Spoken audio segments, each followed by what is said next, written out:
Hello YouTubers, this is the Noobifier. I'm working on a couple things for the channel, a rundown of all jobs ever officially mentioned that are planned in Star Citizen, and an exclusive review of the Wooning One analog keyboard. This product could give keyboard and mouse players the fine control that was only previously available to stick and controller players. Today I had an opportunity to stand in for Twerk17 on the Redacted podcast, a weekly live interactive show about Star Citizen. I'm posting it up here just in case you missed it, and I hope you enjoy.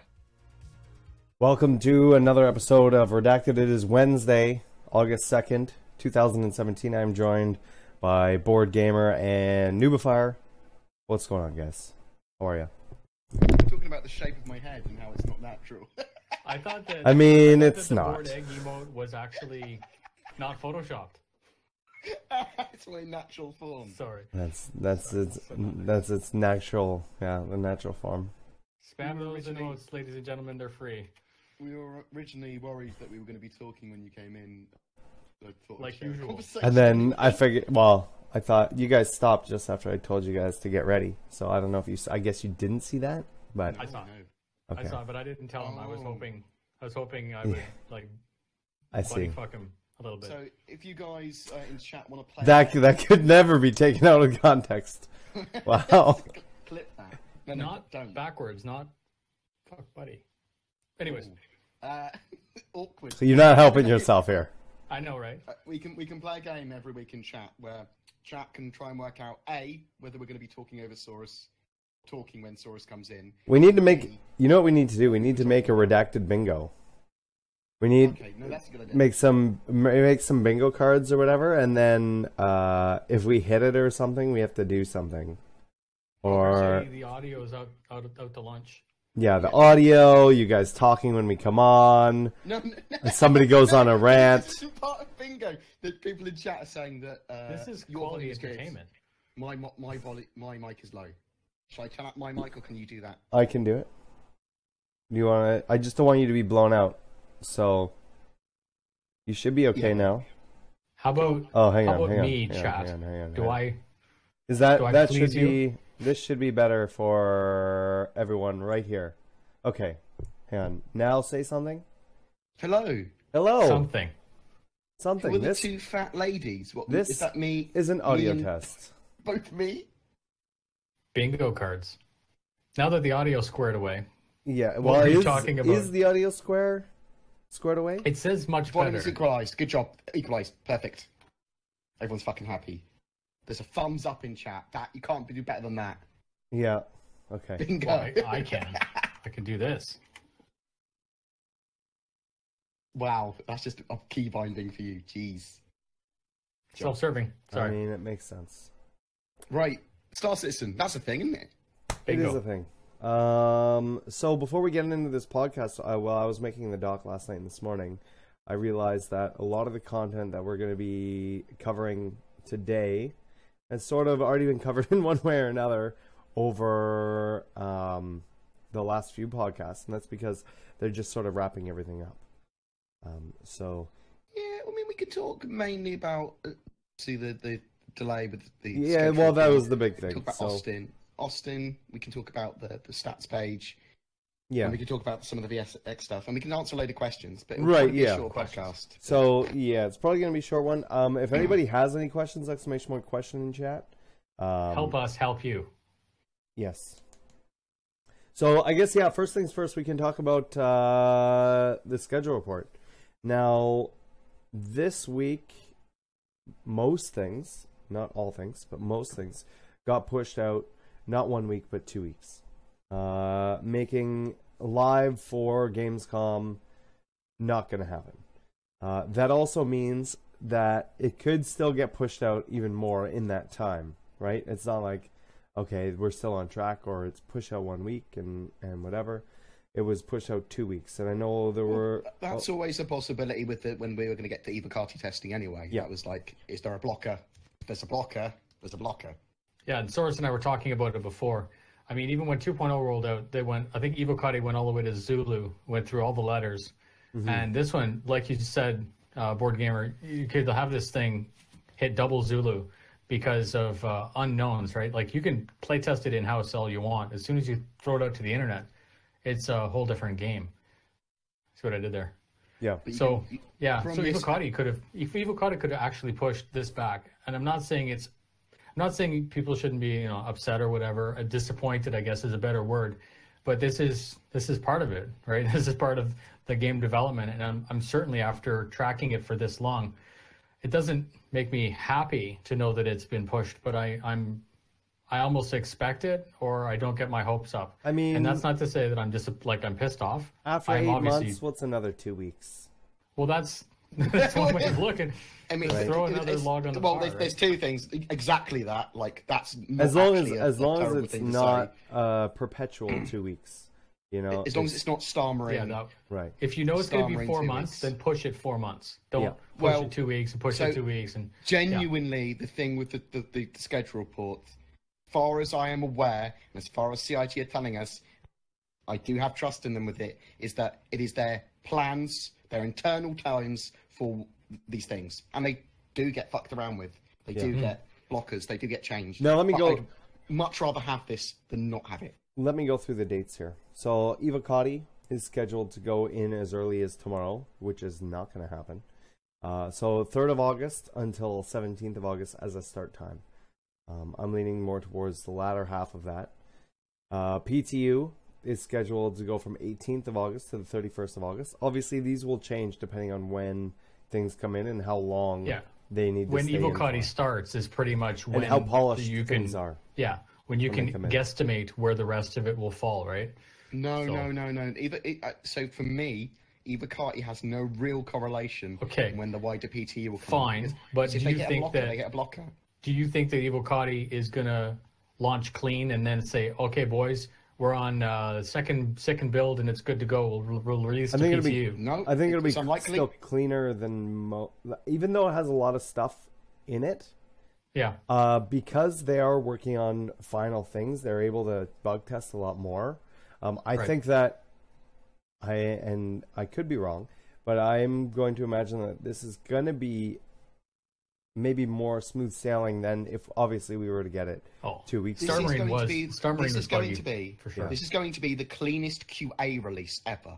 Hmm. But we have no fucking clue what's going to be like When you when it put goes it to in a multiple live networks and multiplayer distributed. environment.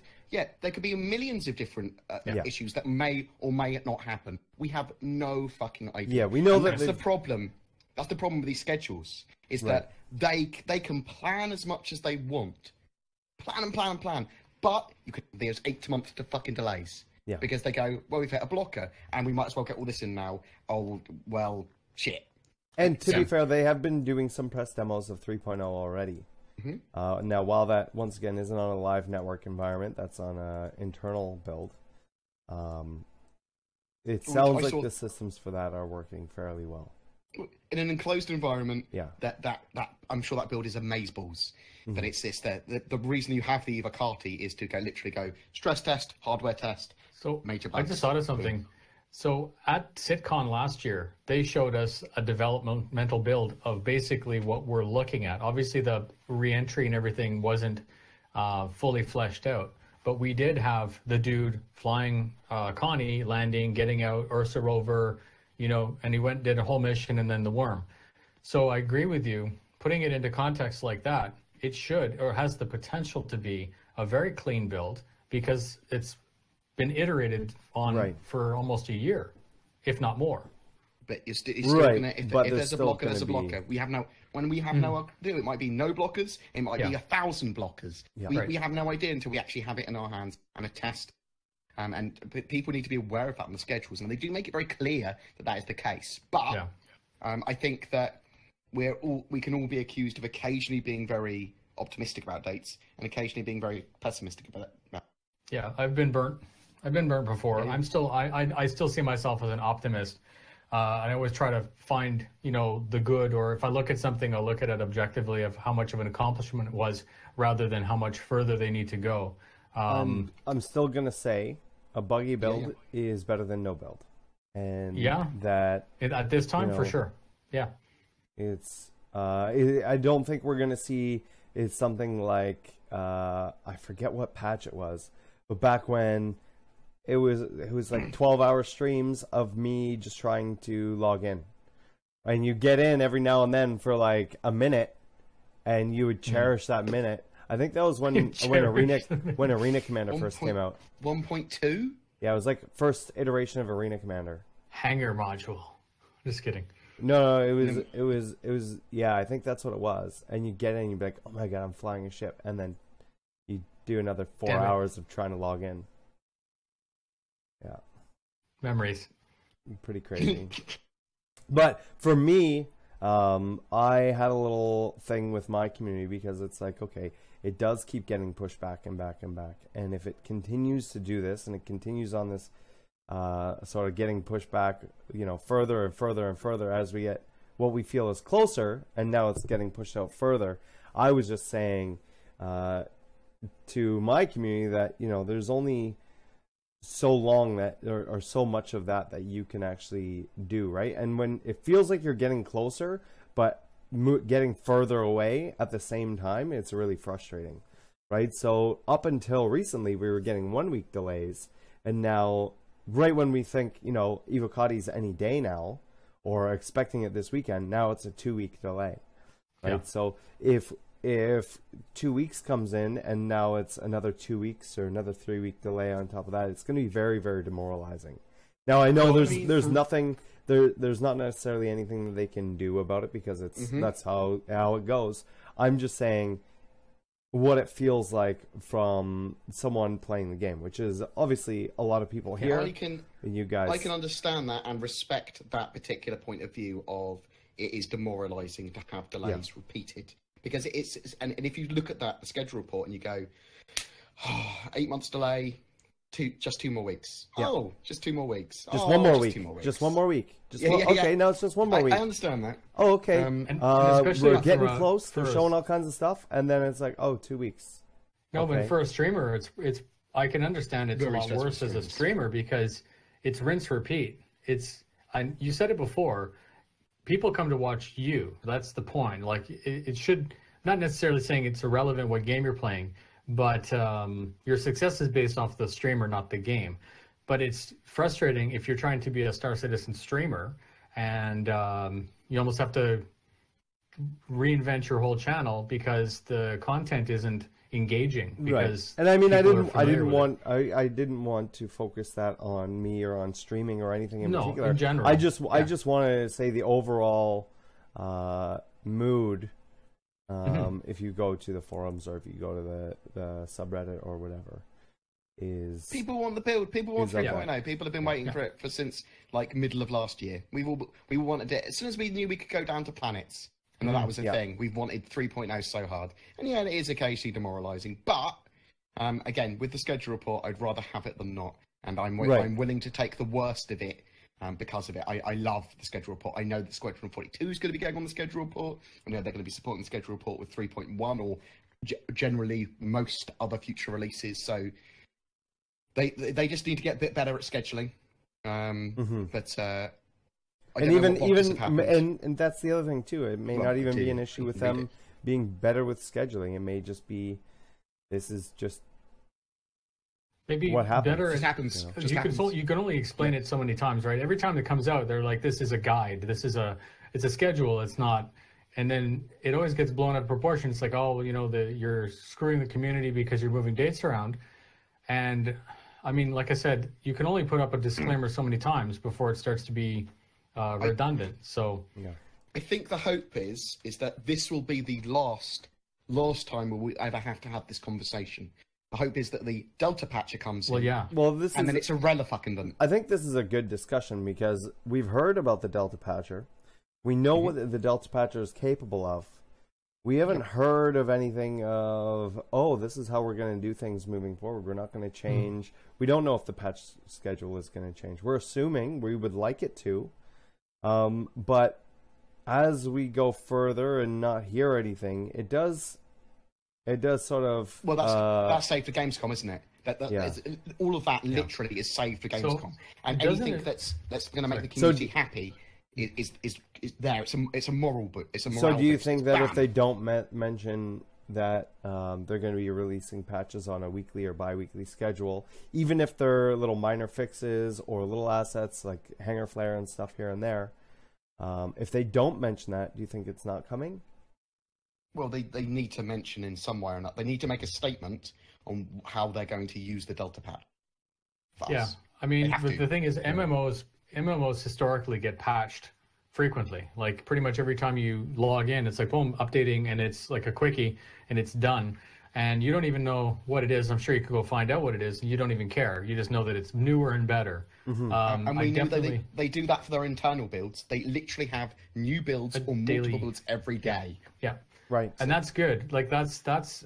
I'm not necessarily saying that the community should get a daily build, but for sure, every time they do something that works and doesn't break something, it'd be nice if that would be able to be integrated into the next patch, for example. And then we get away from this whole 3.1, 3.2, 3.3 things, and it just kind of becomes a blur, right? Yeah. Of just content coming in all the time. Now, before we move on to ATV stuff, just another reminder, if you have any questions, !1 question in chat, Anna will post up a link there. Click on that link. Or if you're watching this on YouTube, there's a link down below in the description. Click on that and get your questions in for next week. If you're watching this live, the questions are going to be answered today at the end of the podcast. Any questions about myself, Noobifire, Board Gamer, our channels, Star Citizen, whatever, we'll do our best to answer them to the best of our ability. Do please remember that we are not developers. So a lot of the answers we have, unless we know or we have a source for it, it is pure speculation. So this... Don't ask for nudes. No, everybody's going to have to. Speculate on them. Speculate on nudes. So first things first, the shops are done.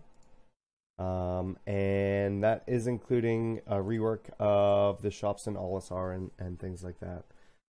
They showed a little bit of that. The big thing that they talked about for this is that buying the individual armor pieces, while we've seen it before, is now fully implemented. So you'll now be able to do mix and match and stuff, and I'm wondering how ridiculous it's going to look. I don't think it's going to look that ridiculous, because I don't think you'll be able to mix and match with everything, but you'll be able to do it with clipping. Like if you get, okay, but what if you do it this way? If you had like the heavy armor for one thing, and then you just took a ridiculous flight helmet. There'd have to be limits of what you can and can't equip, right? You can. I don't think so. As long as it fits, it should be fine. It's supposed to be armor is literally purchasable and equipable. Yeah. Okay. So you can do heavy armors with a light vest. So challenge accepted. First one to make a stupid armor wins, right? Well, like first hour, we'll certainly see everyone's weird masterpieces. We know that they've been working on the weapon skin stuff. Where they're working on weapons customization, armor customization, things like that. How much of the armor customization do you think you're going to be able to do? Do you think that this is going to be just the first round, where you're just going to be able to select your different parts, either for your armor or for your weapons? So being able to swap out. I imagine we're going to be able to swap out sights and things like that coming in with 3.0. But do you think that we're going to get any sort of color changing stuff, or what other customization do you think we're going to see with 3.0 that maybe they haven't mentioned? Because they always do that. They always bring in stuff that they... Well, we saw a while ago what they had for the character customization of armor. A while ago, like we could change all the explorer suit out, and you could do that. So I'm assuming that we'll just have loads more gadgets and stuff, and that we'll have inventories. I mean, that's going to be the big thing. We'll be able to customize exactly what equipment we've got on us. What I want to see is if you get damage on your armor, that you go into the store and you're able to buy that new thing rather than getting it repaired. Sometimes things are broken beyond repair or economical repair. Like it costs you $50 to fix it, but it costs you $20 to replace it. And then you can pretty much go to a terminal and almost see what your loadout is, just like you would have your attachment points. And instead of buy, replace. Right. And then you're good to go for a small fee. And that would probably be the same time where you could do what you're talking about, which is customize it. But do I think it's coming in this one? I mean, we've seen the demo of the ship paint system. That was, I think, 8 or 9 months ago. So we know that they've been working on it, and they've demoed like a whack of skins already, all the preview art. Well, they for said that. the weapon skin specifically was done. Like that system. The UI wasn't done for it. Well, then it would only come down to the assets themselves rather than the actual system. The system is probably a carryover to ships, over to weapons, over to armor. You know, I would say that they're it's a universal tool. So, I mean, I would love to see it, but again, it's not going to disappoint me if 3.0 comes out and I can't change what my armor looks like. And then Board Gamer also brought up an interesting word that we haven't heard about in a while in terms of gadgets. And it's funny because I was talking about this just yesterday. I was doing a little speculation on going through the Spectrum posts and things like that of what people wanted to see in terms of different gadgets and things like that, whether it be shields, the hollow ghost images of your character, turrets, things like that. Now that we know that we have ground turrets and things like that coming in, do you think that we are going to see any of these gadgets coming in with 3.0? We definitely haven't heard about them in quite a while. We know that they still want to do them. We saw some assets for them a while ago. But do you think that Aaron was getting killed before he could use them in a practice demo ages ago? The Gauss rifle, I'm expecting to actually see that. I don't know if it's been confirmed or not, but the weapons, the weapons are in. Yeah, so the shoulder-mounted weapon, that's in.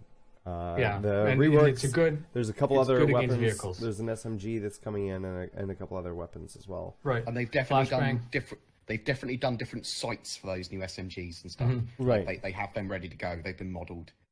And you're going to be able to switch those out and all of that stuff. All that item 2.0 with the weapons is done.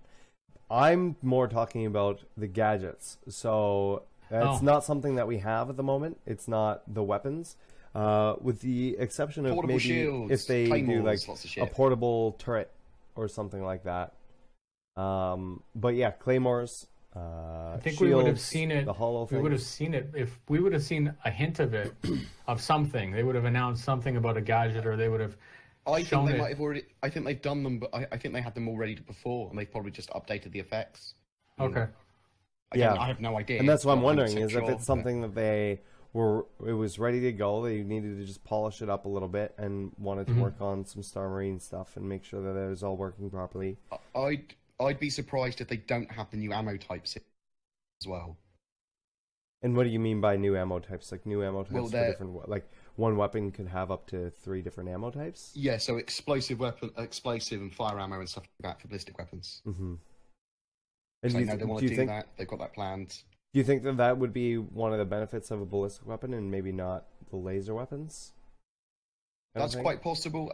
I'm assuming that they're just going to be different. Like laser weapons will have different attachments and different modules you can put on them to do different things. Because my big thing with that would be, okay, I would really love to see that. That's something I'd like to see, tracer rounds or whatever, or even adding tracer rounds at the end of your magazine so you know you're running out.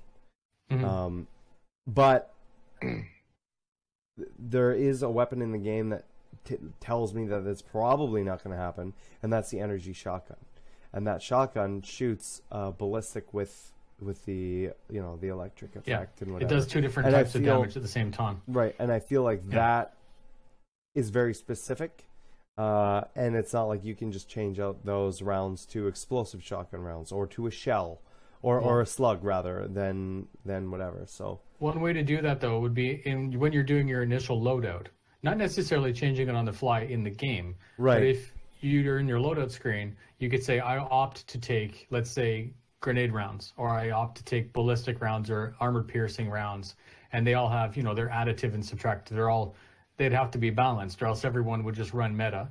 But I can see that, and if you go up to the ammo box, you just reload with what you have, right? But so you think that we will still get different round types then? I mean, the thing is, like in the future, yes. For 3.0, I don't know. It's something I don't know about 3.0, but it's something I really want to see. But the big thing that makes me lean away from it is the electric shotgun. Is like, okay, this is very much a one type of round, or maybe it could just be for the normal ballistic weapons. They just literally spoke about different weapon ammo types for ships. So if I'm looking back in history, like the laser weapon is similar to the ship-mounted laser weapon. They're following a trend. So it only makes sense that if you give the capability for a ship weapon, then that would port over to your hand weapon.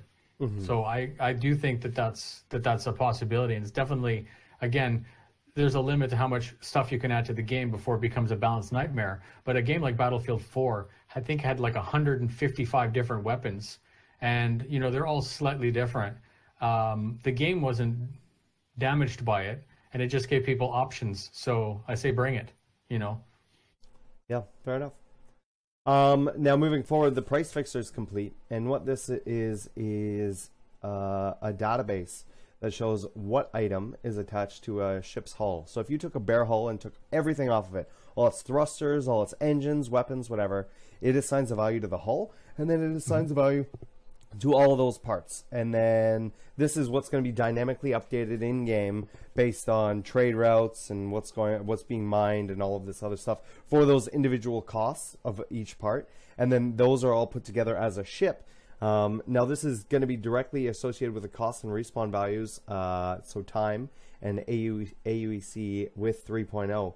But also moving forward into the future, this is going to be used for balance. So if there's any ships out there that feel like, okay, this does need better weapons, or it does need a bigger engine or thruster, so they have their sort of point values, I imagine internally, and of metrics, and metrics that they want to have these things fixed. So now it's something that, okay, they can directly associate all of this stuff. Now, for me, I thought they would have had this on the initial implementation of all of those different items, and they sort of assigned what those items were worth, whether it be, their engines or thrusters or weapons or shields or CPUs, missiles, and stuff like that. But that is all done, and that system is working now. So wouldn't it be cool if that was for like if you were to go up to some guy's ship and steal a thruster or steal a component off the outside, that the value of that item is almost like your indicator of a tradable commodity. So like if you had a Herald, a data module is worth, I don't know, 1,000 credits, but a thruster is only worth whatever. Yeah. That. Well, would let you know what to steal or what's valuable. If you look at there's games out there where when the currency, and this happens a lot in MMO and multiplayer games, where the currency is on an ever inflating thing, right? Because the way that currency works is there's no end of it. There's no like, okay, this is as much money as there is, and people will hoard that money. Game sinks or money sinks won't always get rid of all of that to keep it even. So what happens is games or items become more valuable than the money that they're worth, even though they trade for a certain amount of money. So like you said, maybe something like a good example of that was I think it was the Jade Ring or Jade Idol, or what was it in Diablo 2? That it was like, it was the main thing. It was, or there were like it was gems. It was gems. Gems in general. It was gems in general, and there was a jade thing as well. But gems in general were worth more than what they were actually worth to vendor, because they were more of a finite resource, and there was more of a only one way to get them, and so it was a just better like currency. Right. Yeah. So it was a better currency than the money itself. And do you think that Stone of Jordan, that was it? That's what I was Stone thinking. of Jordan. The J. Yeah. Remember Stone of Jordan was like, oh, how much is that armor set? Oh, it's 3 Stones of Jordan. Or it's, whatever. Instead of currency was whatever. So, yeah, that could very much be a thing where this particular thruster or this particular engine or this particular shield is really rare. In the future of Star Citizen, that is not going to be an issue, because the economy is entirely different, because it's not player-led. It's but maybe NPCs, maybe in the black market or something. There will definitely be stabilized stuff like that. Yeah, there will certainly be a market for more stable goods that are worth more than their real value, if you see what I mean. So the rarity of that good will be a standard. Like what I'm saying is, maybe. Let's say our cart engine or something, right, is worth the 6,000 if you can vendor it, but you can only vendor it in UEE areas. So for a pirate, that's worth more than its currency to hold on to. So you could use that as trading instead of the money. It's possible it ammo or power things like supplies that. or something like that definitely could, because I suppose when you think about it, anything that's going to have a finite value of time before it gets replaced that everyone constantly needs is going to be valued. It's just really interesting. Super Hornet hulls. Interesting to think about that kind of stuff with the way that they're doing the economy and all the items in Star Citizen, because all the items in Star Citizen have to be mined from somewhere essentially first, right? Like with the exception of with the exception don't. They don't, but with the exception of the beginning of the game. So the game is coming in with the ships already in existence, right? With places already in existence and a certain stockpile of items already in existence, right? Beyond that, everything else sort of needs to go through that manufacture process to make the economy work. You're just assuming that they don't cheat with their economy. Well, they can. Oh, they can definitely cheat it. They can. They can definitely cheat it, but it's going to affect it quite a bit. Whereas most games don't even have that, and they just cheat the whole thing. Yeah.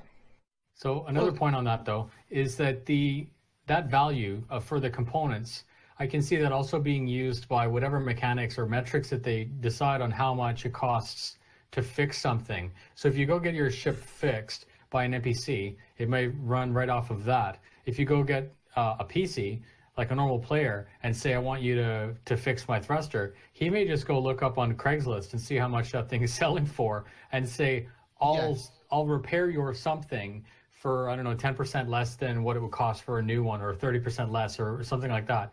I can actually see people making APIs which pull that data right out of the game code and not exploit it, but use it, right? Next level stuff. Because if you take a game like Eve has APIs up the wazoos, and people have been super creative. Just pictured, like if you watch CNN or Fox News or any of those, news/fake news organizations, they along the bottom they have those stock tickers. Right? And that would be something that obviously wouldn't be in game, but could be on something like a stream, for example, where you just have the commodities, especially if you're like board gamer and you're really into the whatever, you have that API and whatever. And, well, you know what I mean, the economy or the stock market for Star Citizen and stuff like that. Yeah.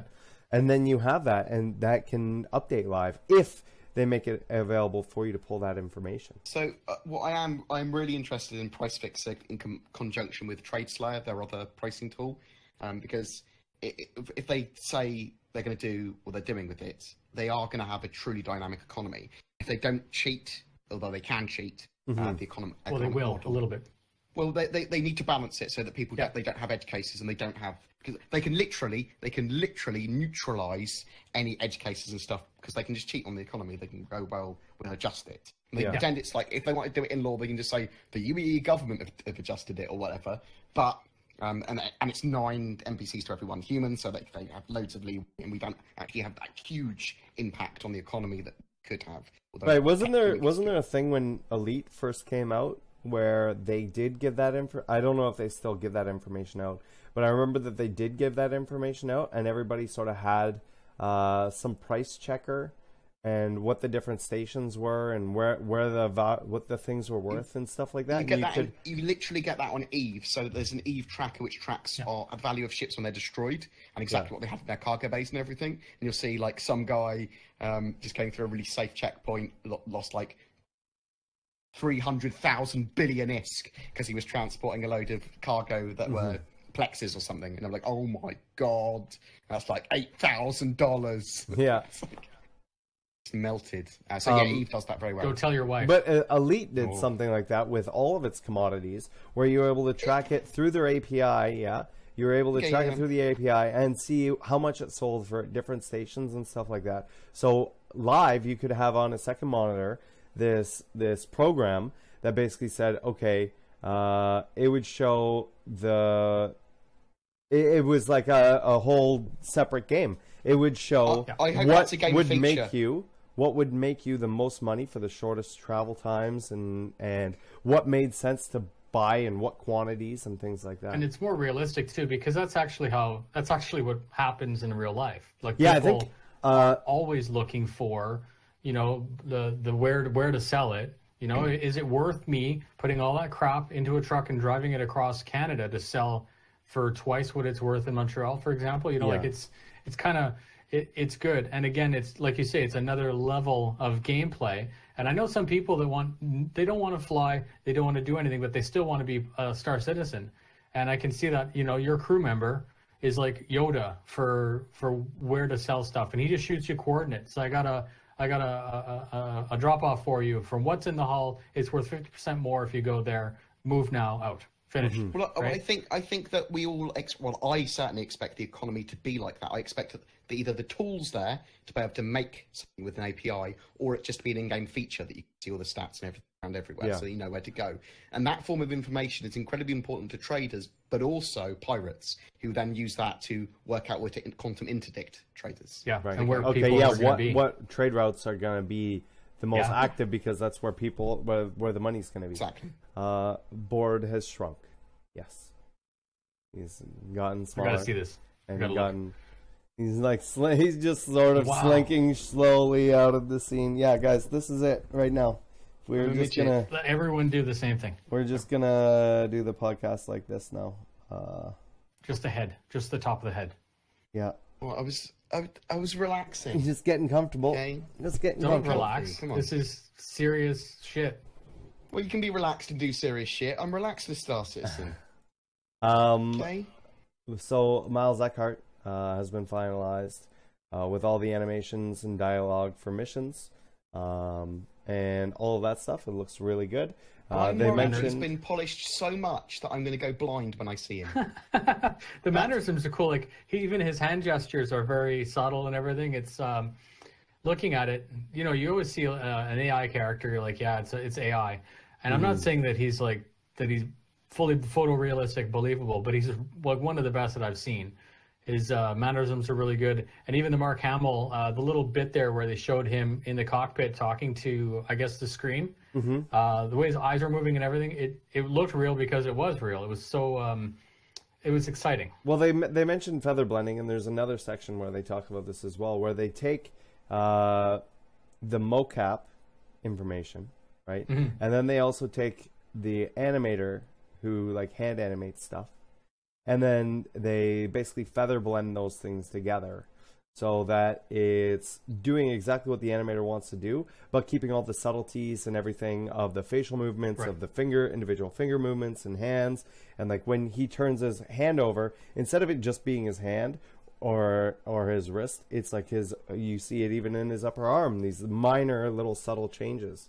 And then, yeah, obviously we've seen when they did like the liquid simulation and stuff like that for his glass and all of that other stuff.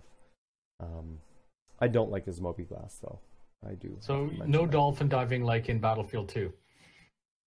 I don't know what that is. So the guy's like walking around, and you know, like the animation is so jerky because they don't have time. The character moves so fast that the animations can't keep up. So the guy just looks like a blur. He doesn't even look realistic, and that's what you're talking about, is the feathering the correct physics and animation together with the motion that the player is doing. So yeah, it's very good. Yeah, so they also did that with some of the NPCs, and they were also talking about the wild lines. And wild lines are basically everything that NPCs say. Anything that NPCs say that aren't towards a specific mission or aren't scripted per se. So you know when it's like, you know, looking good. Hey, how's it going? Yeah, cheering in the audience and stuff like that. So a whole bunch of different ones of those that are they don't want people to see patterns as much hopefully as possible. thousands. Thousands of them, because I've been in a game like that where you're just standing next to something and it says the same thing over and over again. Or you again. look at the crowd and it's 100 people, but there's only 5 different cheers. So you all see the same people like, yeah, doing this exact same animation, and it's like they're connected. Broken. Immersion is broken. Yeah. My man. Well, I wonder if we're going to get something else other than, is it the Wilhelm scream that's used regularly? Hopefully they've got pages and pages of different death screams. Yes. I use mine once. Stop tickling. Oh no. Yeah. You got me. Bastard. Then the initial external passes on the Cutlass Red and Blue have been started on the rework. We did see a little preview of that. I think it was last week or the week before that Sandy posted of the blue. But once that's done, they're not doing the full red and blue right away. They are going to be starting to work on the color or the Constellation Phoenix. That's the ship that's been like one of the originals. That's one of the oldest ones, and I'm actually, I don't own one, but I know for all the people that have basically had melted, unmelted, melted for the last 4 years, that's one ship that would be really nice to see an engine finally. And they also mentioned that they're working on a promo video for the Constellation Aquila. Now, do we think that this is going to be like a throwback to their ship commercials? And if so, if they start doing the ship commercials, do you think that they're going to rework the ones that are already done? Well, let's face it, if they do an Aquila one, like yeah, then it is a rework. Yeah. Because they've already got one. Yeah, that's the original one that's landing. Yeah. It's still a good commercial. Like it's like will they just 4 years old? Redo that though with the new PBR, with the new models? I hope not. With the new planet side stuff. Well, I'd like to see all ship commercials done 100%. 100% in engine, yeah. 100% in engine. That's what I'm expecting from every new ship. Yeah. They can do it. They've got all the tech there now. I guess the question was, would I like to see a new version of the same exact script? And to that answer, I say no, because I don't think the juice is worth the squeeze. Mm-hmm. I don't think it's not gonna do anything. It's just putting polish, like you say, on something that is already good.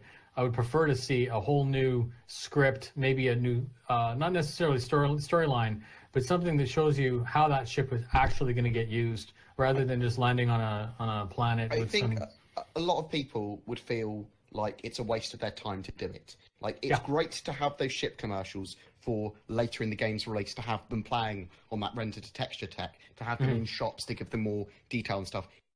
And if those people can't be doing anything else, or it's the best priority for those people to be doing those commercials, great. I don't know exactly. There's fucking millions of fucking stuff, and I don't know exactly who does what anymore. But if there's something else they could be doing, like building more ships or building systems for games, or even doing planet tech and stuff, then I'd rather them be doing that. Well, make a commercial for the Prospector, something that hasn't been done yet. Make a commercial for the Razor, something that hasn't been done yet. You know, like you have a bunch of ships already have commercials done, and that's fine. The new Cutlass, old Cutlass. I don't even want them to make a new commercial for the Cutlass, because again, like you say, it seems like a waste. I'd like to see commercials for new stuff, not necessarily even stuff that's on concept, but just stuff that we have seen in as a commercial or as a picture, not a fully fleshed out video, for example. Right. Would you be okay with them showing IRL, like videos they've done, like with Matt Sherman talking about in character about redesigning the cut? Would you be cool with them showing that in game? Don't like those. Okay, a lot of people don't. The reason I don't like it is it feels like it pulls away from all the, especially with what CIG is doing, because there's still, it's not perfect, right? So you can still tell the difference between an asset and an actual video. And while that was cool in the early 90s for those those full motion videos and stuff. Fucking great games. And that's, Chris was the pioneer of that, right? With Wing Commander and everything. And even Red but Conquer. Yeah, things like that. But for me, it takes it out of it. I don't really like it. I think that if you're going to get commercials, if you're going to get all of that stuff, it does look better when it feels like it's in the same universe. It's like they do have the tech to literally do any performance on an in-game rig. I feel like, so my thing is they can always go less, but they can never go more. So if you're watching a scene in game of somebody watching a TV, okay, the TV should not be able to display a nicer version of whatever the real life scene is. So that being said, you could watch cartoons right? So if you had a real life scene, it's a full real life scene, then it can show CGI, it can show cartoons, whatever. Just if you have hitting. right, if you have CGI screen, then you throw in that live scene, it feels weird. I don't know. There's something about it. It just sort of throws me off. No. I totally agree with you. It's an odd bridge. And I was just like, they might do some interesting ads because they might want to get revenue that way by advertising. Right. But if they were going to do that, why wouldn't they just mocap it? Well, it would have to be mocapped, or as we like said, all the rigs are done, right? Yeah, all the rigs literally do any performance. Yeah. So you don't even have to mocap it. You don't. Yeah. You can use hand key for the hand motions, and the performance of the faces will look great on anyone. Because like Miles Eckhart's head, that the Pete's face isn't the same voice. The actor doing his voice. Yeah. It's weird. It's like they can do so much now. So. Yeah, it's like watching a cartoon. Like a good example of this, I think, is SpongeBob. I think has done this, where it's like you have it's a cartoon the whole time, and then they have like real life video sections of it. I don't know what cartoons do that, but whenever they do that, it really throws me out, and it's like, ugh, I don't. I would rather you. Well, that's a little bit different. That's a bit extreme. Yeah, that's a little bit different, but the way that like if you have a animated series that's always animated, and then on the TV they show real life stuff, it's like, it's weird. No, I agree with you. What's in universe should look like universe. Mm-hmm. Right? Like if the guy's watching a commercial, if you're in a bar looking at a screen that's advertising something, it should look exactly like it is if you'd seen it in real, like in person, in game. Yeah. That makes sense.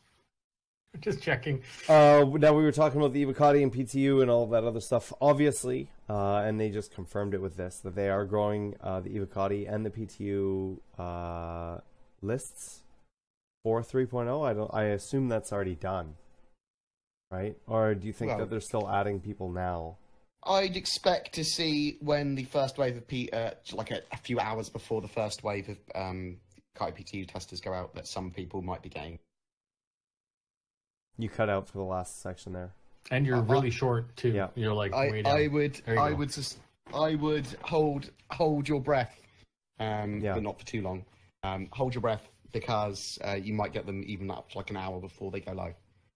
Yeah. So if there's anybody who has really been working hard trying to get that Evocati or PTU access, it is a possibility still. And then network stuff with the new hardware, servers, and diffusion services ready for 3.0. Yeah, so for people that are worried about network stuff, they are constantly improving the network code for Star Citizen. We're not going to have the great object container streaming until the next. Yeah, the major iteration. stuff isn't really coming in yet. They did just update Yojimbo like a week and a half ago. Yojimbo, yeah. Yeah, which is the network protocol library, and so other stuff. So they will hopefully be integrating this stuff. And now the thing with this is some of the network stuff can be updated over time without having to put out a patch to the client side stuff. And I'm wondering that if that is true now, if it's going to be true with 3.0, or if it is going to be true with a future patch beyond that. What do you think? Do you think that there are network improvements that they can make without having to update the client, say when 3.0 comes out? Or do you think that we will have to wait for, because we know they want to do everything more server side, less client side. And they've said that a lot of that stuff is coming in with 3.0. So do you think that that's the case with 3.0? Do you think that they're going to be able to make network improvements on just their side without having to release patches to us? I mean, I think we'll definitely see stuff like that. I mean, they're trying to improve the server hardware. They're breaking down the diffusion services. They're constantly improving the server side stuff. We don't know until we get it into our hands. Mm-hmm. Yeah, and it is on AWS, so it's scalable by design. They've split it up into the 3 areas right now, which it was a stopgap. I get it. Like, I understand. Ideally, the end state is everyone's on one collective shared server, and we're nowhere near that. Right. So in the meantime, With good frame rates and everything. With good frame rates, like economy of all that. I originally, when I first heard it, I was disappointed that they were splitting, but it makes the game better for everyone, right? It's not a representation of what the future is, but at least it gives you Star Citizen, Star Marine, where the guy's not doing Michael Jackson moonwalk just because he lives in Australia or China or some other place. I mean, at least that was the intent. But then you also had the double-edged sword of that, where your 1/3 of the population is in your server, and now you have difficulty starting a game. So I don't know. I very much like the idea of adding improving network, and I do think they can do it on the back end without interruption, because it would be a flick of a switch or a global reset, and everyone would get kicked out and come back in, and it could technically be flashed new, just like they're doing with Spectrum. Spectrum patches, you don't even know they're arriving. You just look at the number and it's different. Yeah. So I can see that type of iteration on the back end as well, that you don't even know that the client's been updated. Now, moving forward, they talked about the Cyclone for quite a bit. And we also had a Q&A released, right, for the Cyclone. Is there anything that you guys want to go over with that information? This isn't something I have any notes for here, but if you guys have any anything you want to go over with what they talked about in the ship shape or with the Q&A? I mean, it's going to fit in every ship that can fit in Urza. It is a bit smaller, so it could potentially fit in some other ships, such as the Freelancer Max. We'll experiment with that when we get into it. Yeah, and as a content creator, that was the one frustrating thing that I always saw. Like, so example, you make a video, they say specifically it will not fit into this, or may fit, but it won't be transportable safely. And then you make a video that reiterates that, and then the community is like, well, I'm going to shove it in the Cutlass anyways. Like, screw you, CIG. I'm going to do what I want, which is fine. But then those same people are going to be flying at Quantum, and their buggy's going to bugger off, clip through the hull, just because it's Benny's machine and not like a vehicle. What I really so this is it. Well, they said that all that stuff is done. All the objects so on different physics grids and ships parking and other ships and all that stuff. All that stuff is done. I love the fact that we're getting Q&As, and I do love the fact that the most voted questions are coming from Spectrum, and those are the ones that are getting answered. Fantastic. I guess, and it's self-regulating, because I was a little bit upset that one question that I really wanted to ask, which was, is there a difference in size between the Freelancer Max? Just like BG said, the normal Freelancer, the Freelancer Max is larger. It's going through a rework. Would it be possible, when they do the rework, to make it physically wider so the ramp and everything would hold that vehicle and an Ursa, making that vehicle unique even amongst its own brand, right? Like, that one vehicle is big enough that it'll transport. Well, it was under my assumption when they first sort of let everybody know what the Freelancer Max was that it was a unique hull that just happened to be shaped similar to the normal Freelancer. Right. But then the question is, okay, well, you say it's not going to fit in a Freelancer, but what about the Freelancer Max? And that one question was asked, but it didn't get voted up like the other ones, there were two questions that were similar, which was frustrating. And again, I guess there's two ways of looking at it. CIG could just take the first 10 questions and run with it, which is what they're supposed to do, or use a little bit of discretion and common sense to the questions. They go down and they say, well, this question is almost the same. We're going to skip it and go down this one. The community probably would like to know more than that. And again, this is that whole I can see it from their perspective as well, when you're looking at every specific variation and all of this stuff, and people are, there are a lot of unrealistic stuff, so it's hard for them to necessarily go through and be like, okay, well, this one is I still think that that's a small piece of it. And even then, they may not know. They may not know. We don't know what they have the Freelancer Max hasn't been worked on. I would just like to know what they envision it fitting in, or give me the dimensions of the vehicle from fronts, so I can and then Well, they have given the spaces. dimensions of the tumbrel. It's so simple. It's so simple than like more simple than that. They could just say, "We will make it fit in a Freelancer Max." That will. But I don't think that they may not know whether they're going to do that or not.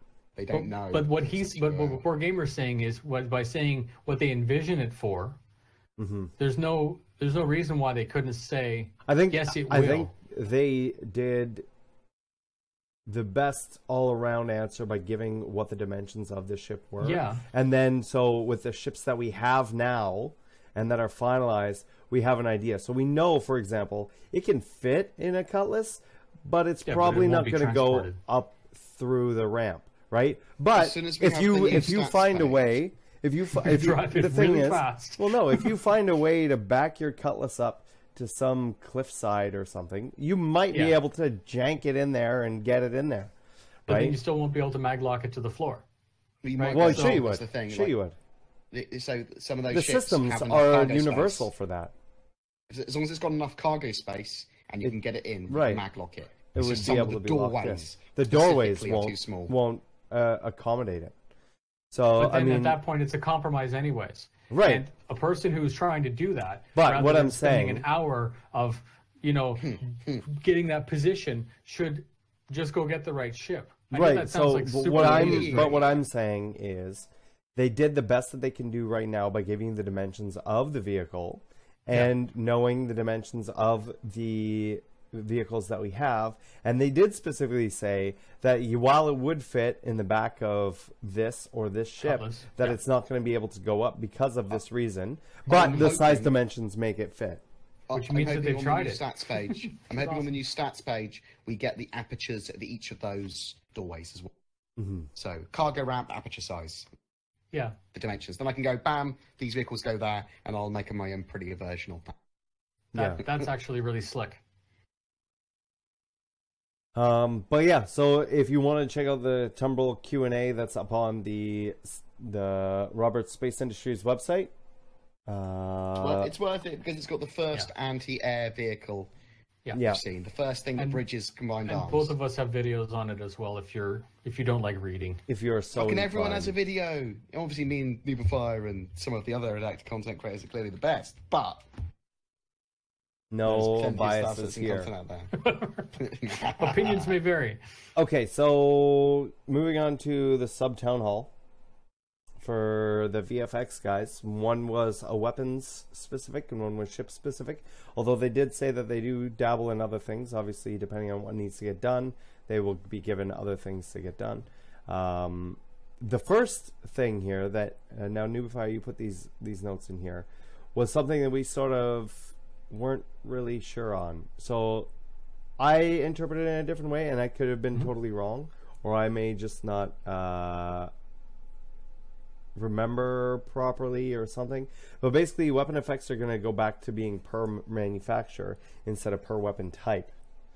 And that'll be identifiable from a distance. But for whatever reason, I remember them specifically talking about neutron cannons and how all neutron cannons will look the same. But I think it's a mixture of the two. So I think that typically neutron cannons will have this, but manufacturers will also have their own little quirks or smoke or way of discharging or whatever. So you'll have a mixture of the two. Or something. And so you'll be able to tell what sort of weapons are being shot in a distance, whether it's being shot at you or shot at somebody else. I think if you're well trained enough, you probably can.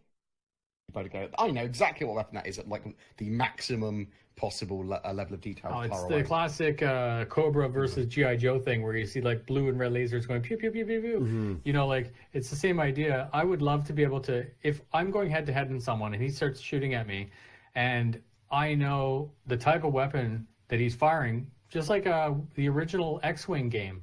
You know, the neutron cannon was a different color, or the ion cannon was a different color, and the lasers were red. You know, you knew if the guy was trying to disable you or if he was trying to kill you based on what was incoming. And I think that, again, risk reward, skill payout, all that good stuff, it all adds up. If I can see a contrail on a ship very far away, and I know that it's slightly red or slightly blue, and I know that that's a freelancer, or if it's a saber or something, just from the distance, forget the scanner and all the other stuff. This is all This is all value added, and yeah, it might sound like minutia, but the minutia is what makes this game unique and special. Is that that level of detail that we're not used to seeing in anything. A pore, you know, like the blood vessels in a person's eyeball. It's all crazy stuff, and it all adds up to immersion and good gameplay. So personally, if they were to make the weapons, you know, like remember the Omnisky where it was green, you had the bearings were green, and you had like the repeaters, and all the badgers and were red. Panthers and Bulldogs were red. Yeah.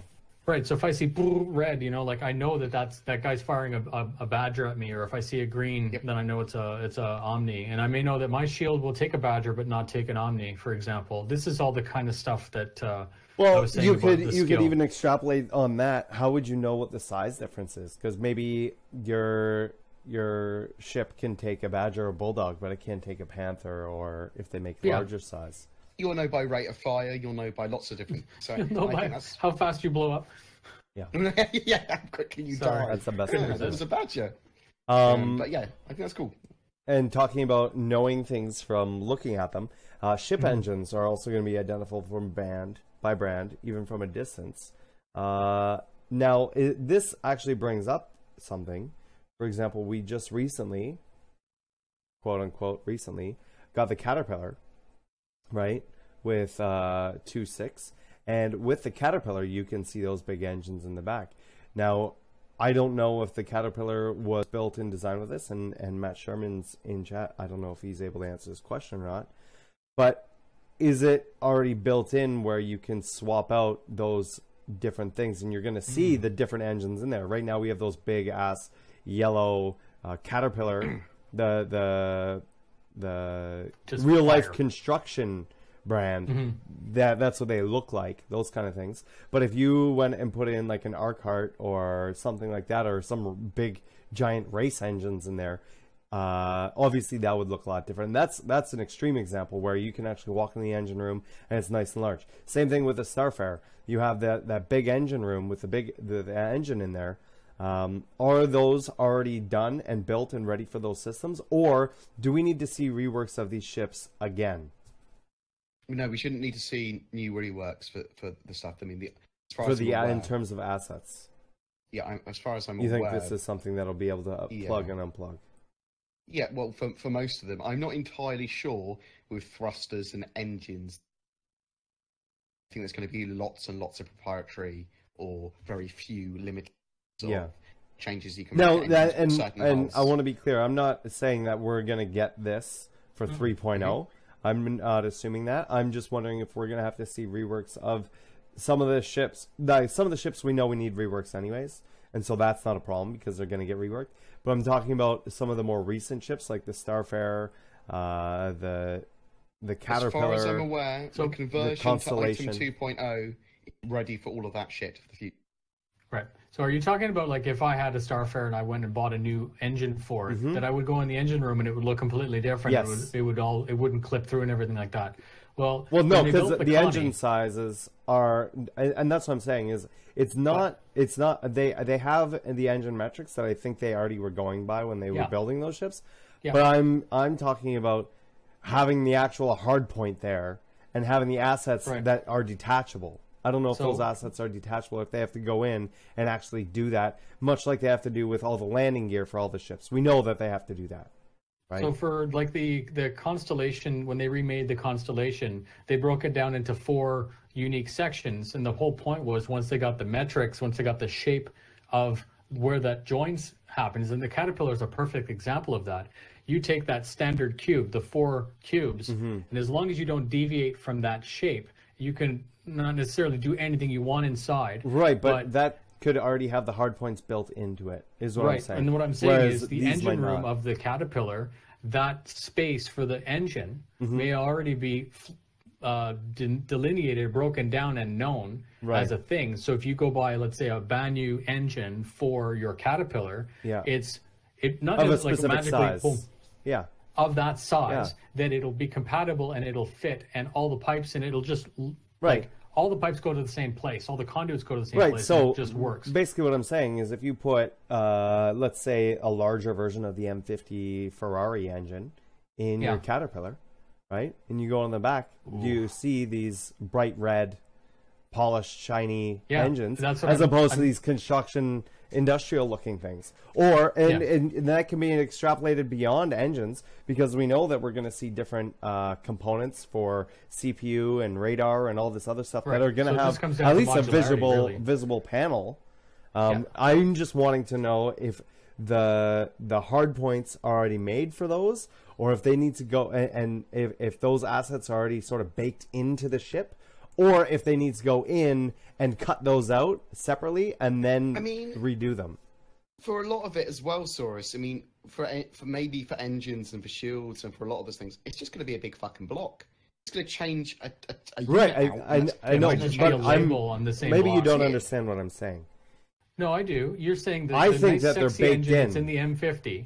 The M50 engine, you're saying if I elected to get that engine in an appropriate size and drop it in, is it possible to pull the other engine out and put, like, visually put that new engine in there and have it all work out? Is that done already, or is that something that still needs to be reworked? That's not really what I'm asking. What I'm asking is if the assets for the engines are baked into the rest of the ship, or if they're a separate asset. They could be broken apart. So if they need to go in and do all the reworks again for the damage states and for all that other stuff, I understand. To put these in, even with those newer ships. When I did the pipeline video a long time ago, actually, the example was the Vanguard. They built the whole model of the Vanguard, and then they broke individual parts off, like the wings that needs to articulate, the landing gear that needs to articulate. They were able to break off sections and then move and animate those, and then he was even talking about adding the stress of the sweep and everything. So I don't see this being any different than what you're talking about, which is isolate that asset, and it doesn't have to be an engine. It could be the table in the galley. It could be chairs. It could be anything. Take that asset and say you are one asset, and then poof, and then replace it with something. That's what I'm saying. Else. And Matt Sherman is answering the basic question of when you switch things, you're going to see them.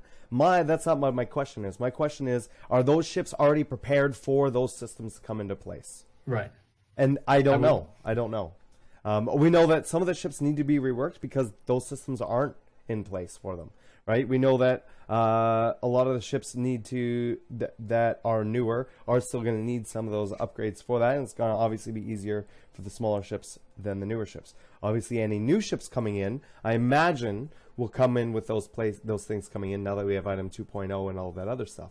But in terms of those two larger specific ships, or three, really, the Constellation, the Starfarer, and the Caterpillar, I just want to know if that's something we know they need to go in and rework them for the landing gear, or they've already done that anyways.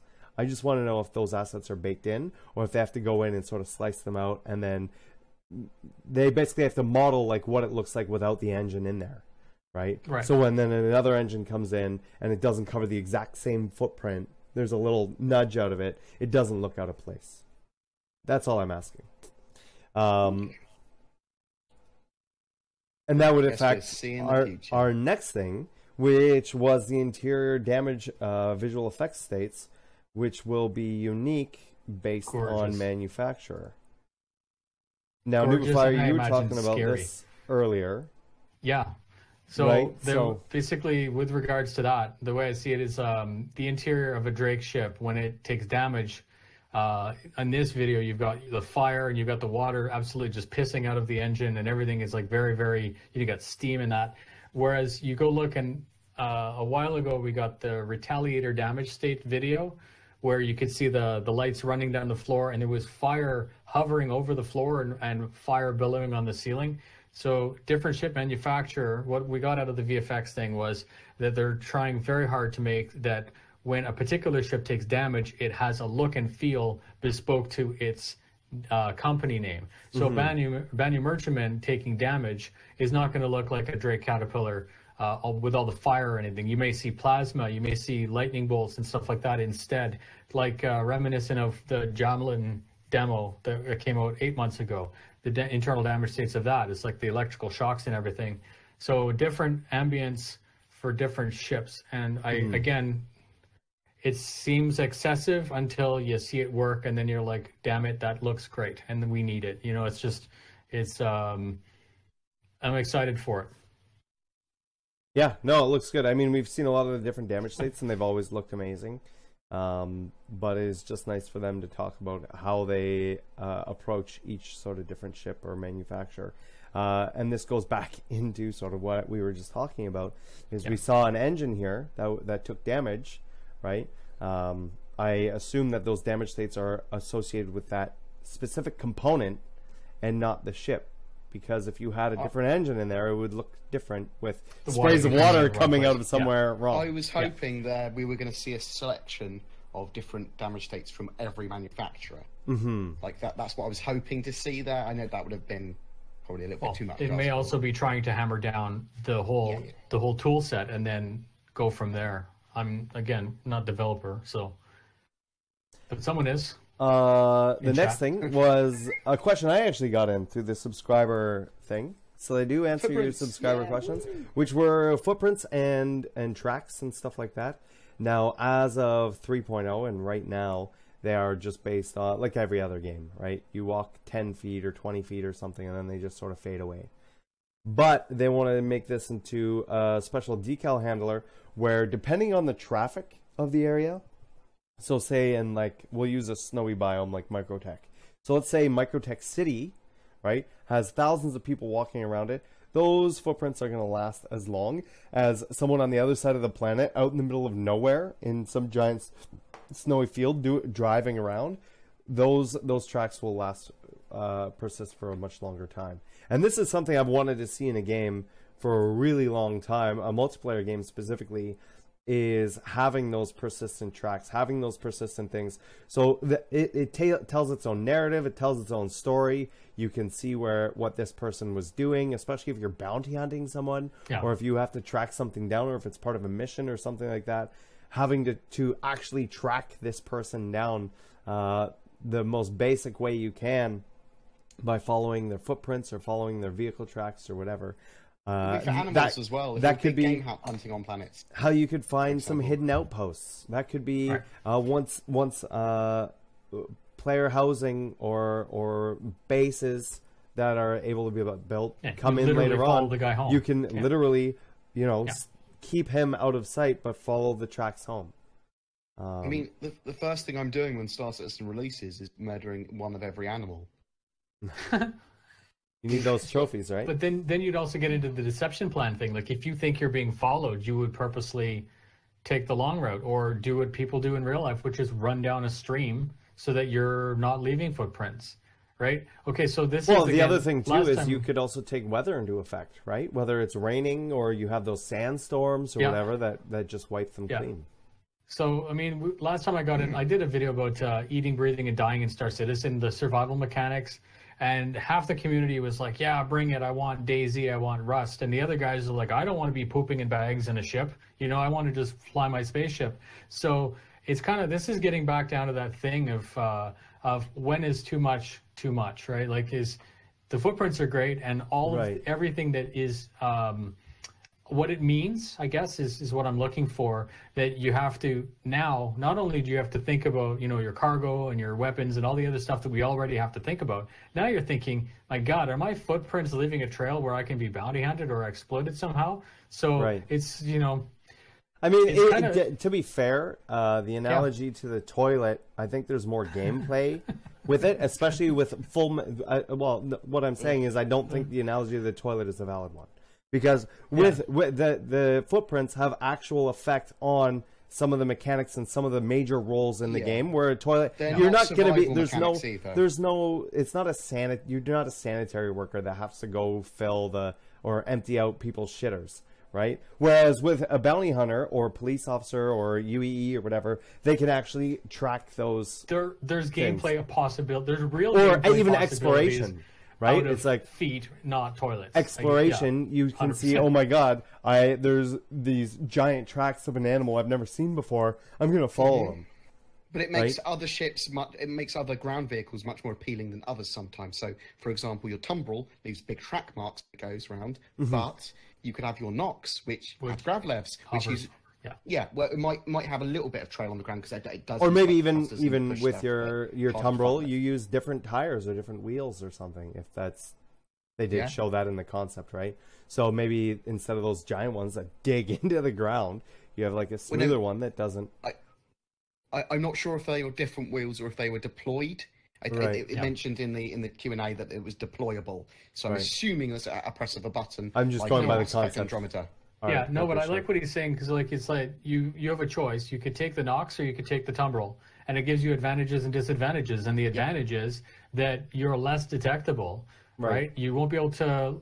But maybe your heat signatures and IR signatures are higher with the Nox as opposed to the Tumbrel. And they confirmed that was a thing. They specifically said that in the Q&A, that you would be more detectable because you're having the hover, but you would maybe not leave a footprint.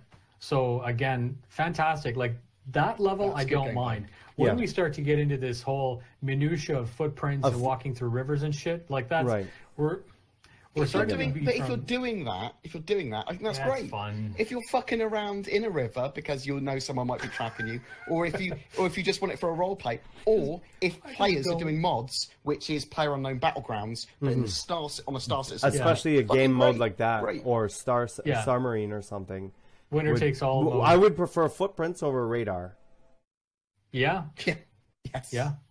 Hands down. 100%. 100% with that. Yeah. So and this is the thing, is like it's just the balance. I would love, like, people can say, oh, we should add this and this and this and this, and we discussed it before podcast, that when you do that, you don't even realize how much extra stuff needs to be done. Once again, it really depends on what their systems are in place that are going to do this, right? It sounds like they have figured out a way that they can make them persist for much longer than normal games can.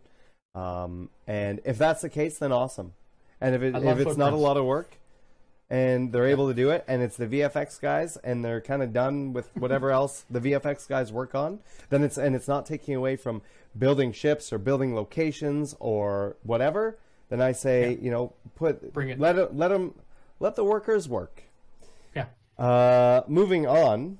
The contrails and engine trails. These are going to be changed based on environment, so whether it's in atmosphere or if it's in space. And one of the things they didn't really mention was if the contrails are going to change, and I don't think this is the case, but if they'll change whether they're based in an oxygen atmosphere or an acidic atmosphere or something like that. That's I what imagine they want. They want subtle changes. But I think that they would be able to do that the same way that they do the atmospheres themselves, where it's just sort of based on a shader. The shaders, right? So it's not like they have to go in and make the individual contrails. They just show how the contrails act in those spaces, and then they take on the properties of whatever that environment is. I don't know if that's the case or not. I wanted to make a point on that. I got some questions in my chat about it, and people are either they love it or they say, well, it's that balance between real and looks cool factor. So people are genuinely hesitant to say, yes, it looks cool, so I like it. But the videos that people are seeing about the contrails aren't the final. Like, I can't stress enough, if I wanted to make something and see how the physics work, I'm not going to make it faint and everything. I'm going to make it glow green or red, so that as a developer, I can watch it, how it interacts clearly, and see the whole trail. And then once I'm happy with that physics, then I would make it look the way I want it to look. So please, people, don't freak out if you see fluorescent green contrails coming out of a developer's screen when he's working on it. That doesn't mean that that's what the end state that we're going for. It could just look like a little cloud coming out of something by the time it's done. And if it isn't, or maybe they could throw that on race engines or something, or that would be awesome. Who knows? Just like Tron bikes. But what I'm saying is, even if worst case scenario it comes out and you don't like what it looks like, then tell someone. Tell me, I'll make a video about it. Yep. Open development. I mean, there's a lot of things where where the community actually agrees on something and they come together and do stuff. Yeah. Then it makes CIG go back and look at it. A perfect example is a ship that's coming in 3.0, right? The Cutlass. Whereas you raise enough stink. think about something, or you give enough feedback in a positive way and saying, fuck this fucking sucks, right? Constructive. Then, you know, and you're able to be constructive with it, then CIG is definitely going to take a look at it, and they have a history of doing that already. Also, they have the shoulder mount. They were showing the different effects for the shoulder mounted railgun.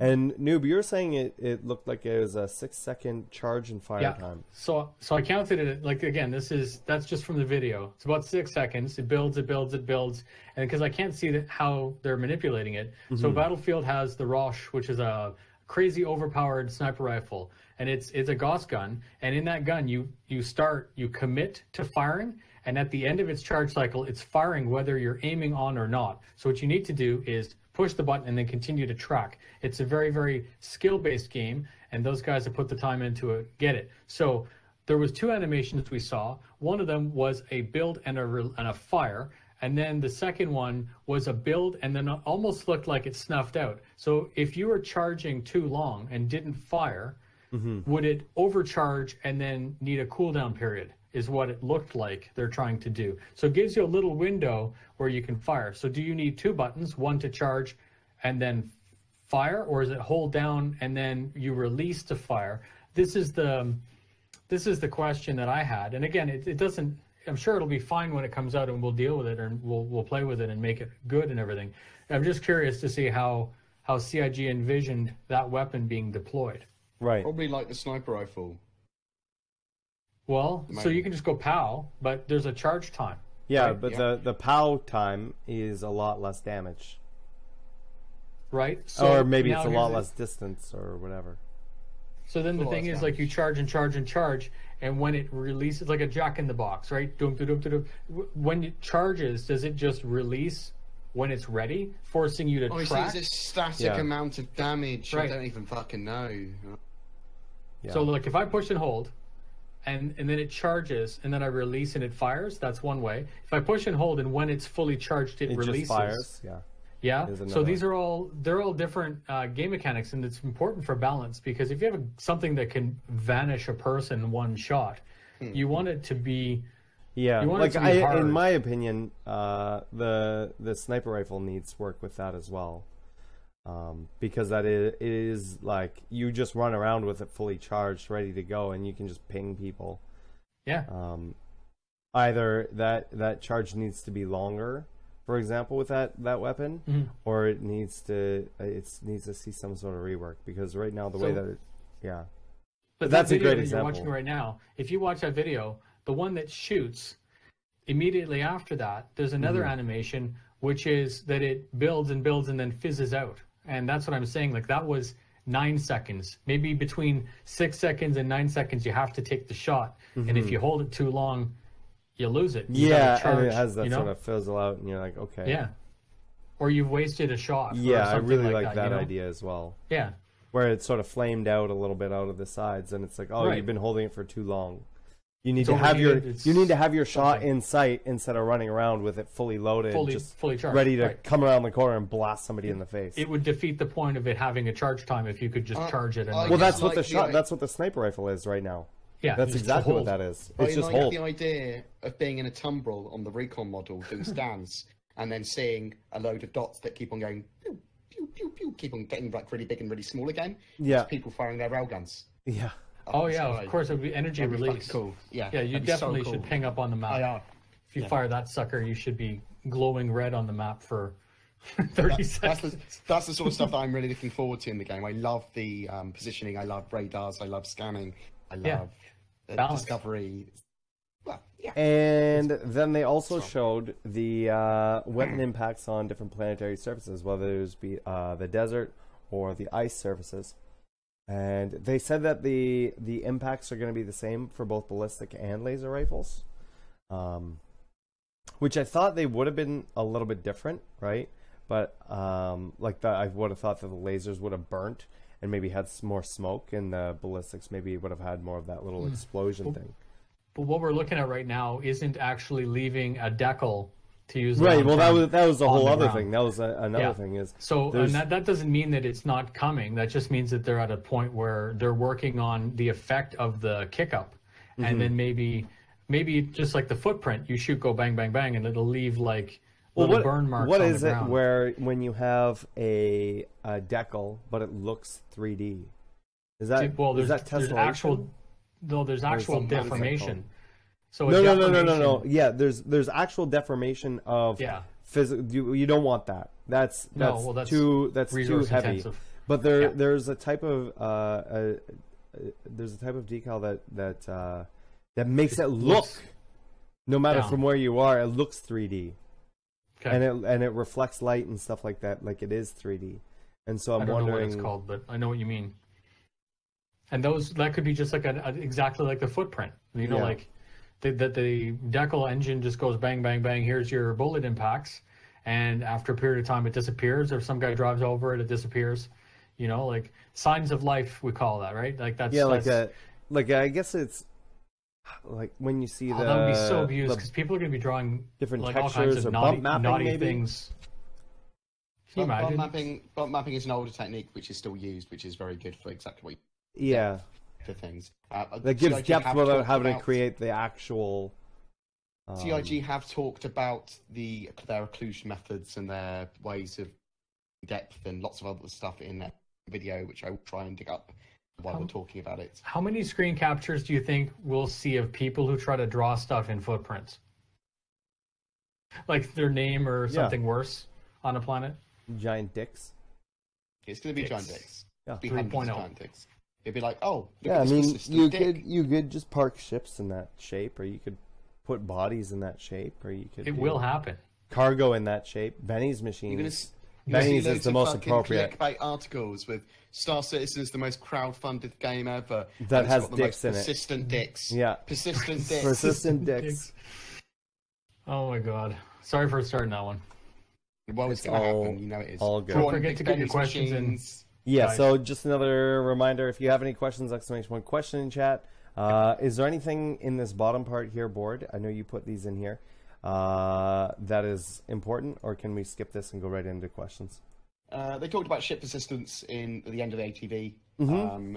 Basically, just said, reiterated that when you log in, If you're out of you'll ammo, be if you're out of logged out. missiles, it's exactly the same. If you're Yeah, missing a wing, you're missing a wing. Yeah. But when you log, you'll be where your ship was, so you can just log out where the fuck ever you want. Now, Cargo's- does that well. also count to if you stole a ship and you logged out somewhere, that when you log back in, you have that stolen ship?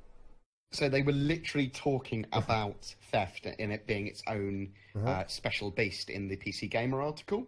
And they didn't 100% answer it, but it sounds like yes. It sounds like if you steal a ship, it will persist with you when you log out. Because there is a clear definition between legal ownership and physical ownership, which they have now defined. Right. And you can physically own something by literally nicking it. Yeah. So that's what I'm And that's wondering is cargo as well. if that physical ownership persists as well. Yeah, and then the guy Should do. logs out and the ship vanishes, just like it does now. Because right now, if you log out, your ship vanishes and the guy is left stranded wherever.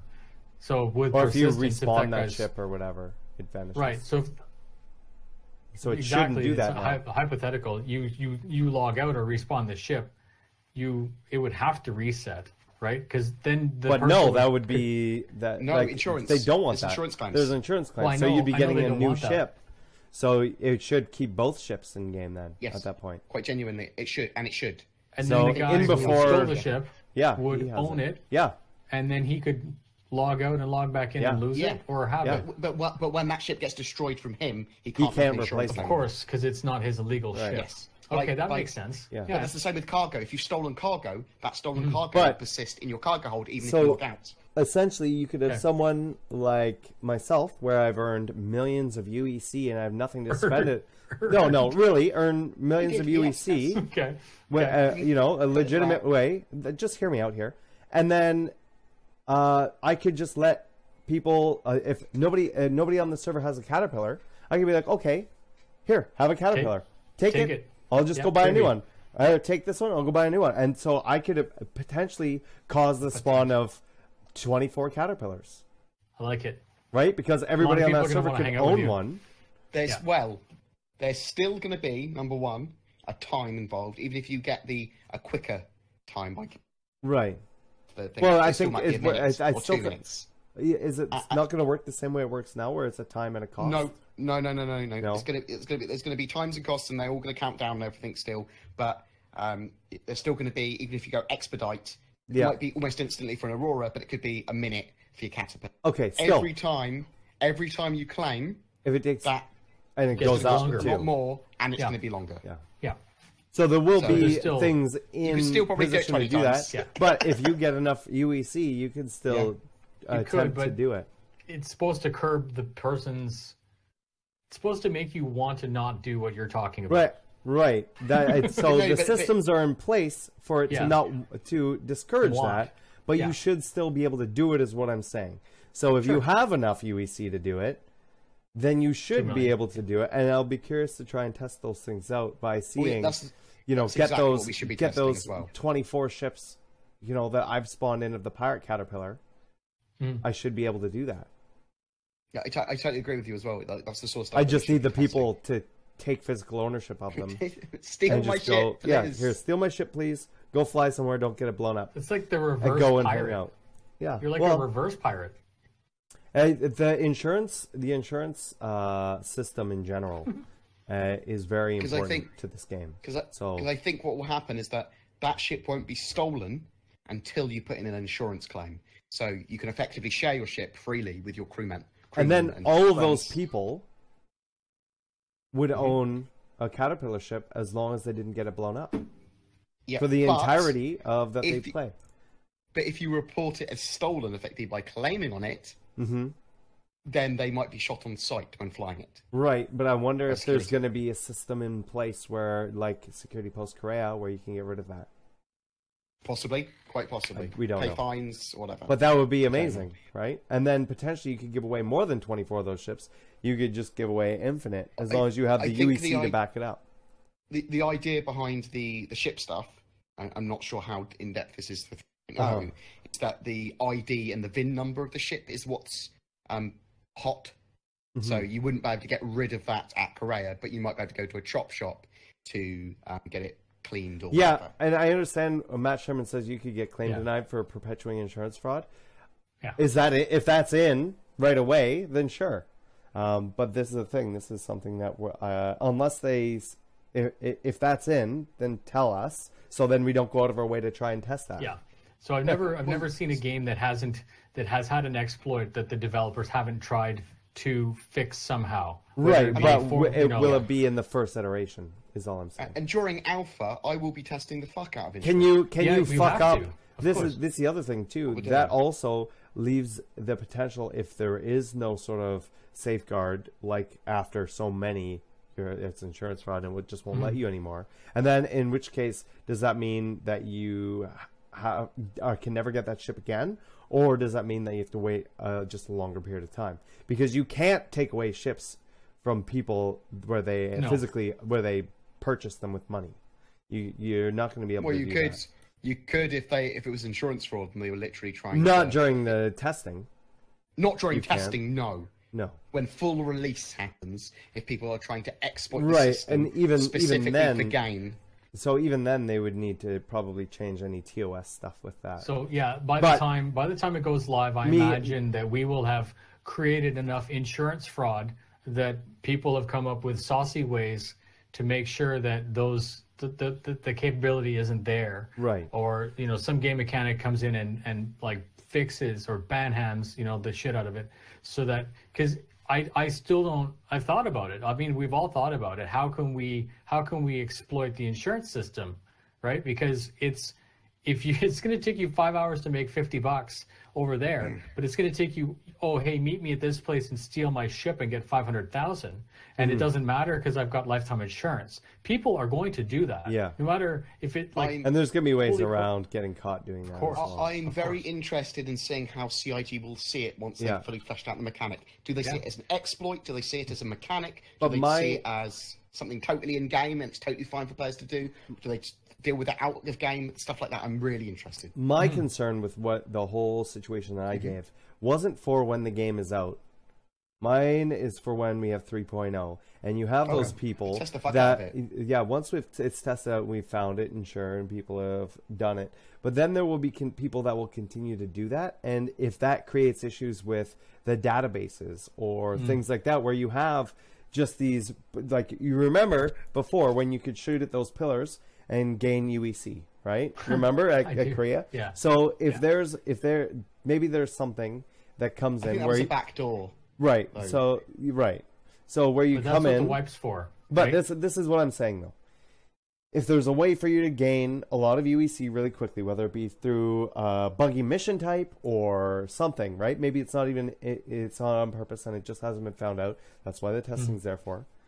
And then you're able to do these infinite ships and whatever. Is there a possibility that I can overload a database, or is that stuff so structurally sound that it's not going to crash the game for everybody? Or like once again, before there's a thing that if you turned off your engines and quantumed to somewhere, it would just shut down the entire server. The server, yeah.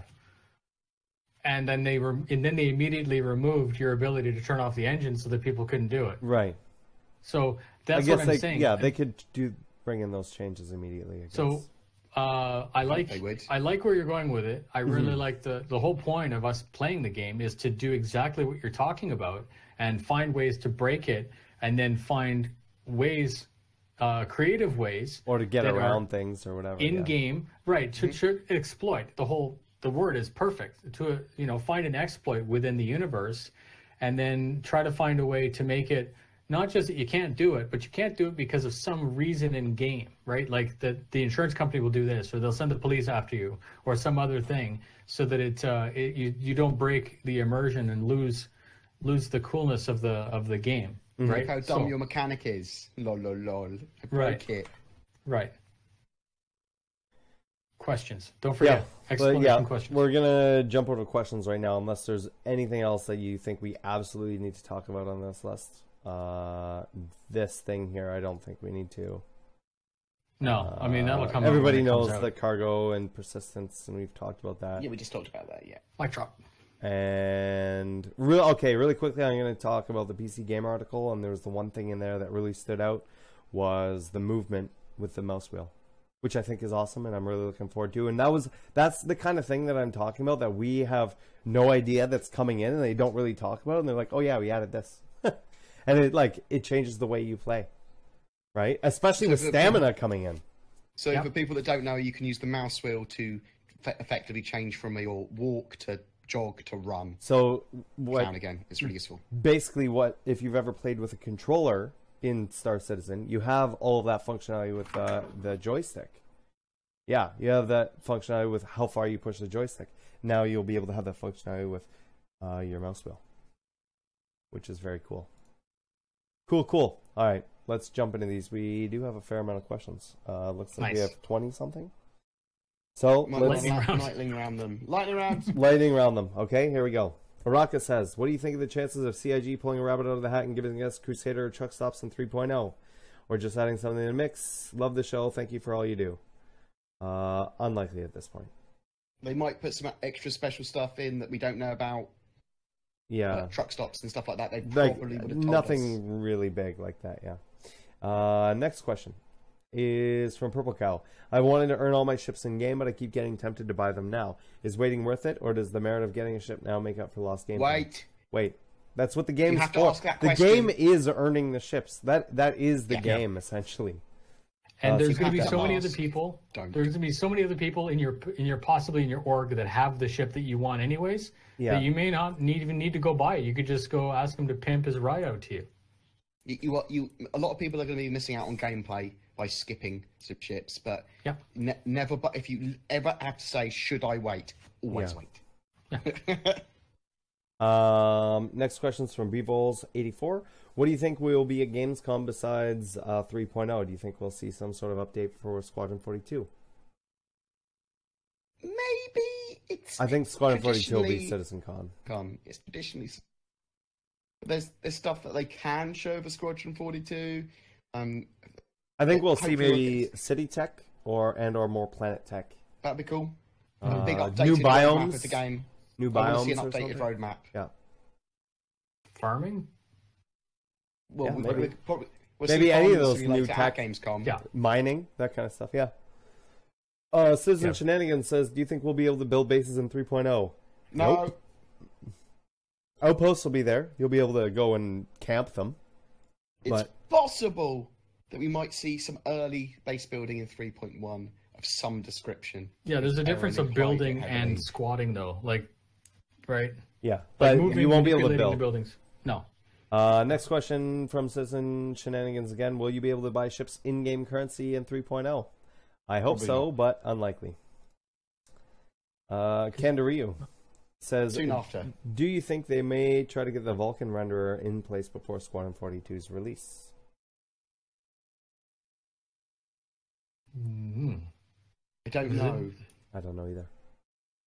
I'd You hope would so. you would think that they would want all of that stuff in. You wouldn't want to Well, have that's that stuff isn't that after built? the fact. Isn't that automatically built into the lumberyard engine? Isn't that part of the engine that the API is there already? Okay, Or- so all of the new Lumberyard stuff, Or is it more like a library that you have to add it? they pick and choose. They cherry pick Okay. into it. They are literally moving entirely away from DirectX, other rendering techniques, to just Vulcan. That's the plan, and that will take a little bit of focus before the game's released. So that might be the last stage of Squadron 42 before release. Polish, drivers, Vulcan. Isn't Vulcan just another form of OpenGL? It It's the effectively same is, thing, yes. I think, isn't it? Okay. Yeah, so it's not the the end of the evolution. world if you don't have DirectX. Your stuff's still going to work. It just may not work with the same fidelity. Get your drinks ready, or Well, the efficiency, It's just, right? or no, it's just done in a different way. That's all. Okay. So the plan, I'm thinking about it, they almost certainly will have it ready for Squadron 40 because they want it to support multiple platforms. Yeah. Semi-important for the release. So probably. Next question's from Repo Irtua. Butcher your name. Was Lumberyard CryEngine a good decision to go, or should CIG build a new engine themselves? Nope. Too late now. Next question. engine. Selvin. Question to Board and Noob. Soros already answered it before. Do you think we will get the Reclaimer in 3.0? No.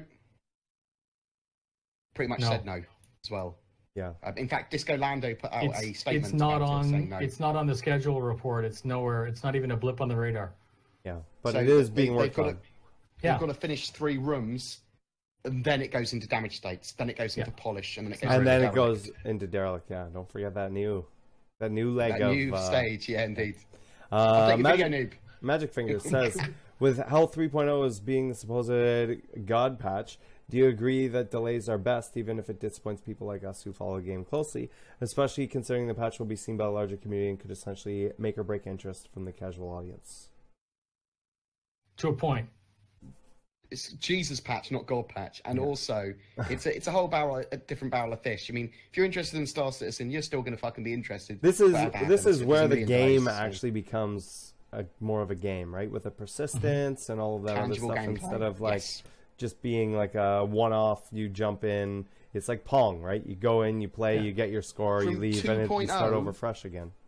From 2.0 to date, all we've had is an example of what they're trying to do, and it has been basically With a tech some of demo. their systems, yeah. Yes, and then 3.0 is the first time we've actually had real. Well, we will have real tangible gameplay, and it is literally the skeleton of the game to come. So I have friends who've had the game since 2014 who haven't played at all, but they want to play now. So hopefully that answers the question. I do think it's important.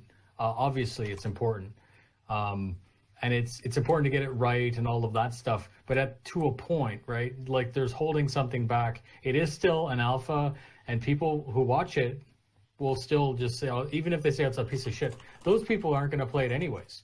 Because, it's never going to live up to that person's expectation. It's like, oh, look at how buggy it is. The guy's moonwalking. He's clipping through buildings, so the haters are going to hate.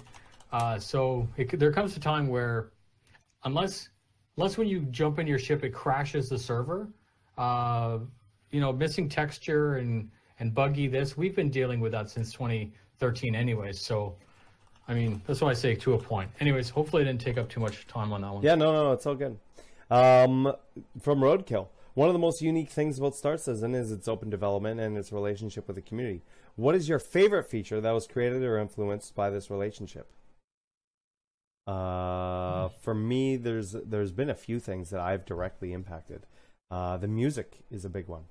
So, like all that sort of retro style music was from when I played that on the playlist. But I've also seen direct influence on like Security Post Korea with the door locks. Mm-hmm.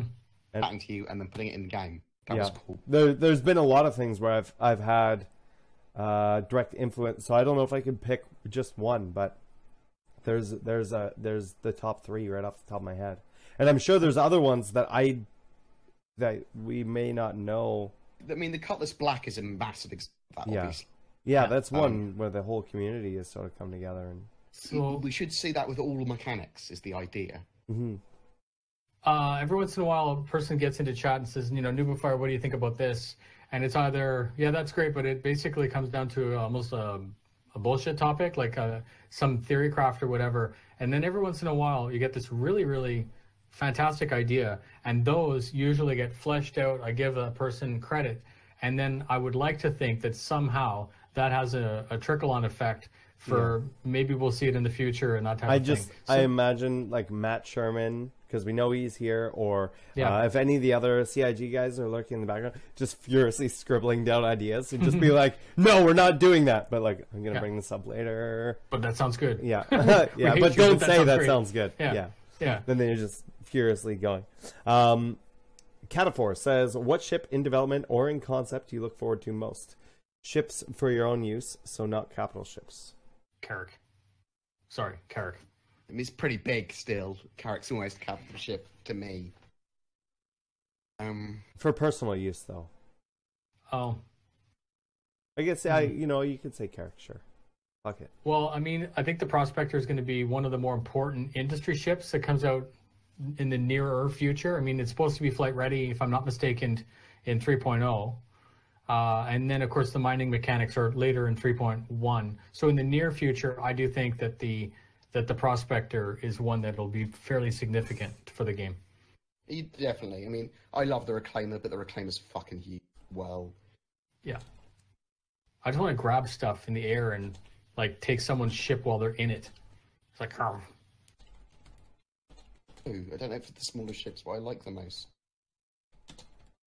It's not a fighter, is it? For you, probably the Sentinel is probably my most exciting smaller ship for me. I like E-War. I like the idea. Yeah, and then the tracker by default, same kind of. Well, Terrapin's the other small one I like. For me, it's not a ship, and that might confuse people a little bit. It's the modules for the Caterpillar. The Caterpillar, I have all the ships I'm looking forward to most. So many possibilities. And I'm really excited to see the concepts for the Caterpillar. Hey Matt, what's up? So yeah, and that's my big thing. So I have the ship already, but I don't at the same time. It's just a cargo. It's a cargo sled right now. It's just a shell of what it's a shell of what I want it to be. Yeah. Moving forward, Zorky.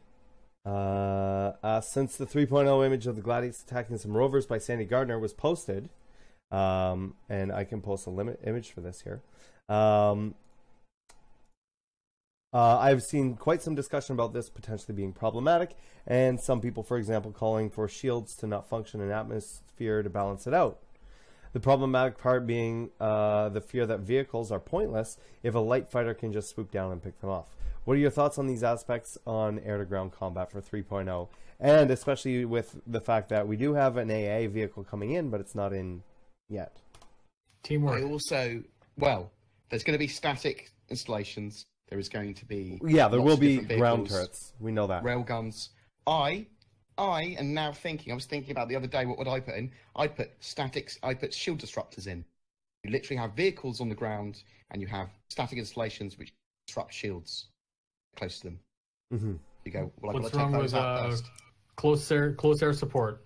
Like if you're at your org and they were doing something on the ground, what's to stop you from putting a saber in the sky or a vanguard, flying just covering?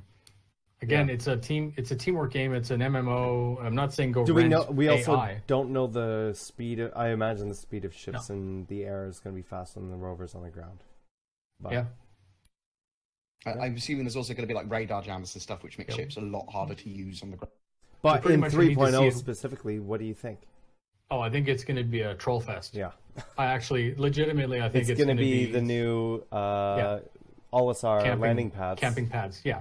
It's going to suck, and people are going to get pissed off and salty and everything like that, and it's a thing. I fully expect it, and there's only one way to fix it, and that's to go get your own ship and kill the guy. And that sucks, because I don't expect there'll be any expanded legal system. Like whoever shoots first is the bad guy. We'll have to wait and see how that plays out. And but I don't think it's going to impact on anything that's super important. Like you're not going to lose your pledge or something over it. It'll just piss you off a little bit, and then you can choose to log back in and get even, or take a break and come back in a different server or something. Next question's from Green Fox Leader. Not sure if you covered this before questions, but what do you guys think of the goofiness the Star Citizen community team seems to be bringing back in the recent Matt Sherman, Citizen of the Stars episode? Seems reminiscent of their old style, giving more candid info. It's part of the community. The community is quirky like that, and that's part of the charm. You can tell that everyone's trying to find their way, and I'm not saying that people aren't professional, but you can definitely tell that Around the Verse is made in house, and it's part of the charm. It's part of what I like about it. Yep. They've relaxed into it now, certainly. Yeah. It's good. That's good. That's a good thing. Citizen Shenanigans says a recent lore post this week mentions the 600i. Do you think the 600i will be the next concept ship? Yes. Yes. Yeah. And we've talked What about it is. It'll be Connie a size Connie size 800. Gamescom. Sell it at Gamescom. It they'll make quite a lot of money. may. I feel like it could possibly carry an M50. Maybe not. I'm just thinking about yachts and how yachts work. It's like The a luxury 890 ship. definitely. Or So like the even the 890 comes with RVs. a 85X. Yeah. Wait and see. Yeah, wait and see. GM Warlord says, if CIG did sell ad space in game, what products would you not be happy with them being advertised? Anything that doesn't Sex. fit in the lore. Sex toys? I'll be fine with sex toys. Dragon dildos, fine. You want to advertise them? Go fucking crazy, mate. Oh, God. I mean, anything that's sensible, not to. Probably wouldn't want them advertising cigarettes. Probably wouldn't want them advertising, just stupid shit. Anything you wouldn't want to see in real life, you shouldn't necessarily want to see in game. How's that? True Coverage says, if you're flying an atmosphere and keep flying straight, will you continue to fly level across the planet Moon, or will you gradually gain altitude as the planet curves, thus making you end up in space over time? You've been watching way too many flat Earth documentaries. I was actually watching one the other day because I like laughing at them, and one of the things were like, oh, planes don't have to adjust altitude, so therefore they're flat. Otherwise, they would just continue flying right off the fly surface. off it, They just go, mate. They just go out into space. But in terms of this acts maybe a little bit differently.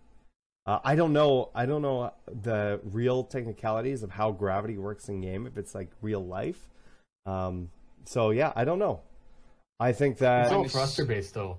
Like Yeah. you can't. It's not like we're talking about being able to fly in an atmosphere and having the wings have an effect on the flight model. Yeah. But if you stop your Hornet in the middle of somewhere, it's not going to just It's not collapse gonna and drop fall to out of the the sky. You Right. don't want to have to keep on pitching down either. So well, but No. it's I don't think it'd be noticeable either with the size No, you'd be of flying. things. It's okay. So how do fighter pilots do it? They're constantly making micro adjustments, and I Yeah. think that it would be it's the same as thing. when you're driving, even right? When you drive you're straight, your always- wheel isn't straight. Yeah. You're always making micro. You don't even adjustments. think about it. You just do it. So yeah, the idea of let's say going AFK on autopilot and coming back and your ship is now out of atmosphere. I think that autopilot would be different though, wouldn't it? well, not autopilot. I mean just dumbfire. I mean just like Cruise as control. the crow flies. I do think that you should come back and your ship should be in pieces or in space somewhere. But yeah, Like, I you don't should. think- You should. This should be fine. Yeah. It's. I think it's going to be so minuscule that you wouldn't notice even if you were making micro adjustments or whatever. I think if we're in the physics grid of the planet, then we are following the curve. Okay. That's what my guts Yeah, tells me. this is something you're gonna have to test, but that also gives it away, true coverage, that you're a flat earther. I'm just kidding. I'm kidding. LTG Solo.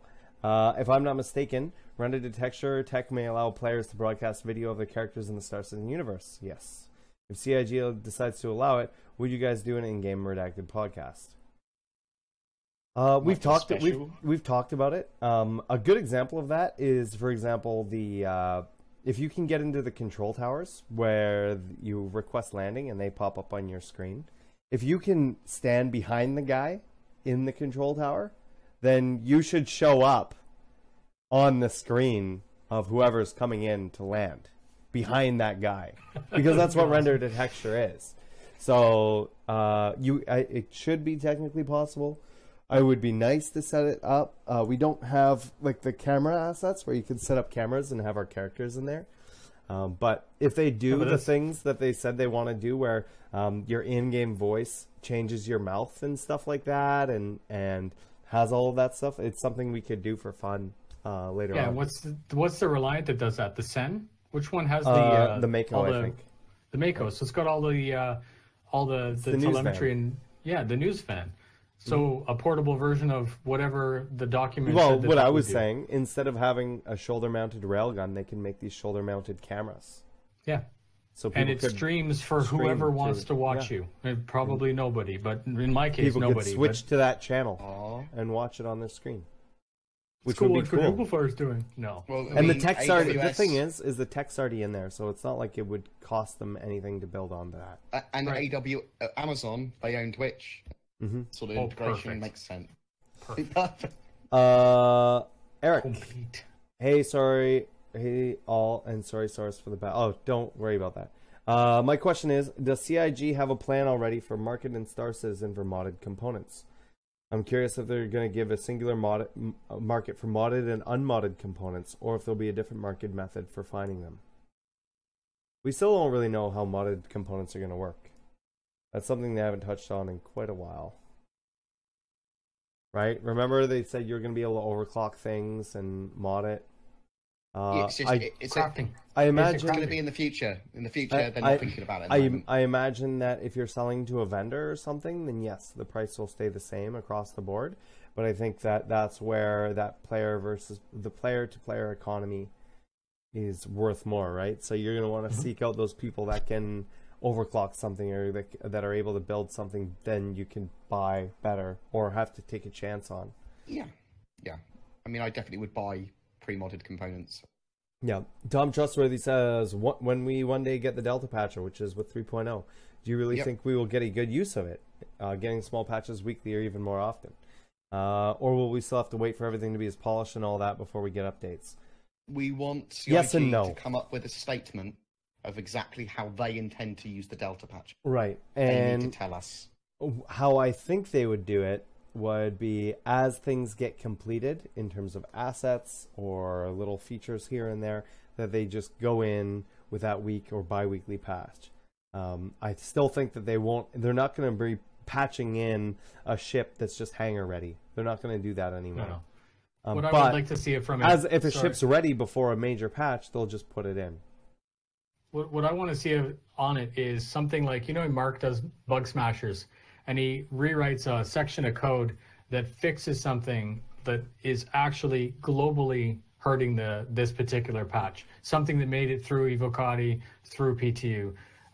Even weapon balance, they can iterate on weapon balance even in between patches. So those types of things I would love to see. Or they, like you say, add a new gun. Even though it's 3.0, here's a new gun to play with. Tell us what you think. That type of thing is where I think the real money is going to be made on that Delta Patcher. Not necessarily that we're going to get faster development or anything like that. Just if they do give us something and it breaks something badly, then they can almost, instead of recalling it, they can try to fix it and then patch again. Yes. Sorry. Tom Trustworthy says, that was the question I just asked. Hang Our next question is from Zoldus. And he says, if you could magically get a full feature complete planet landing zone in 3.0, which would it be? Relay already picked Earth and Captain's Table picked Terra. Soul's already taken. What would it be for Redacted? Spider. Would be Micro? Baller. Fuck me. Spider's Imaginary. I always play imaginary games. I know. Pick the one you want the most. I don't fucking know. Well, Spider's the one that's made out of like ship hulls and shit. And it's like it's in Catholic. Microtech. Yeah. Microtech's the snow planet. I thought which one is the one that's nothing but city? Oh, that's ArcCorp. Okay. Yeah. ArcCorp would be cool. If ArcCorp with all fully enterable buildings. Fully fleshed out. Fully fleshed out ArcCorp would be balling. I mean, I'm looking forward to seeing a landing zone in Odin 1, which is Coil, which is just a weird thing. Yeah. Stuff like that. Or there's the black hole. Does that count? Yeah, but there might be like a research post near it. Yeah. That would be cool landing zone. Yeah, I really like the idea of like anything that's sort of unique, like Spider or what you said, that Coil thing, or ArcCorp. ArcCorp will probably be the coolest one. Yeah. I just want to see it work. I want to see. I want to see it work too. How they I want to see it out. work the way I want it to work in my head. So that's my answer. I mean, they've got the cool craft world that I want to see. That almost bankrupt the UEE and stuff like that. Like, there's going to be a load of really cool things. Starters. Next question's from Winlord00. Since the delay of 3.0 appears to pass Gamescom, do you think CIG will release early for PR reasons and cut features if they see blockers turning into a longer-term issue? No, I think they would have done that already. Do you think they will change the habit of a lifetime and curtail potential bad press and loss of leak? Nope. I think they will just open up PTU earlier or something like that. Yep, next. Winlord also goes on to say they mentioned the ship shielding that it would adapt to the shape due to the ships being voxel based at a certain level. Do you think this tech will eventually come planet side? I'm thinking of the guy who did procedurally generated city who now works for CIG, destructible terrain and buildings eventually. Possibly buildings. I don't think they'll do destructible terrain. Because someone would just sit there launching nukes at the surface of the planet until it's not a planet anymore. Right, and then what? Like magically, we get a sandstorm that fills it in. You know, you'd basically give people the capability to ruin stuff for other people, and you'd see people that did nothing but that. So again, control measure is just to get rid of it. Yeah, and it's probably going to have regenerating nodes for minerals as well. And we have it's probably going to go the opposite route from destructible. 5 more questions. Cool. Bang Chow, was it mentioned if a person could get a permanent injury to senses? Like I get a loss of hearing in 1 year from an explosion blast, whatever. No, that's not going to be a thing.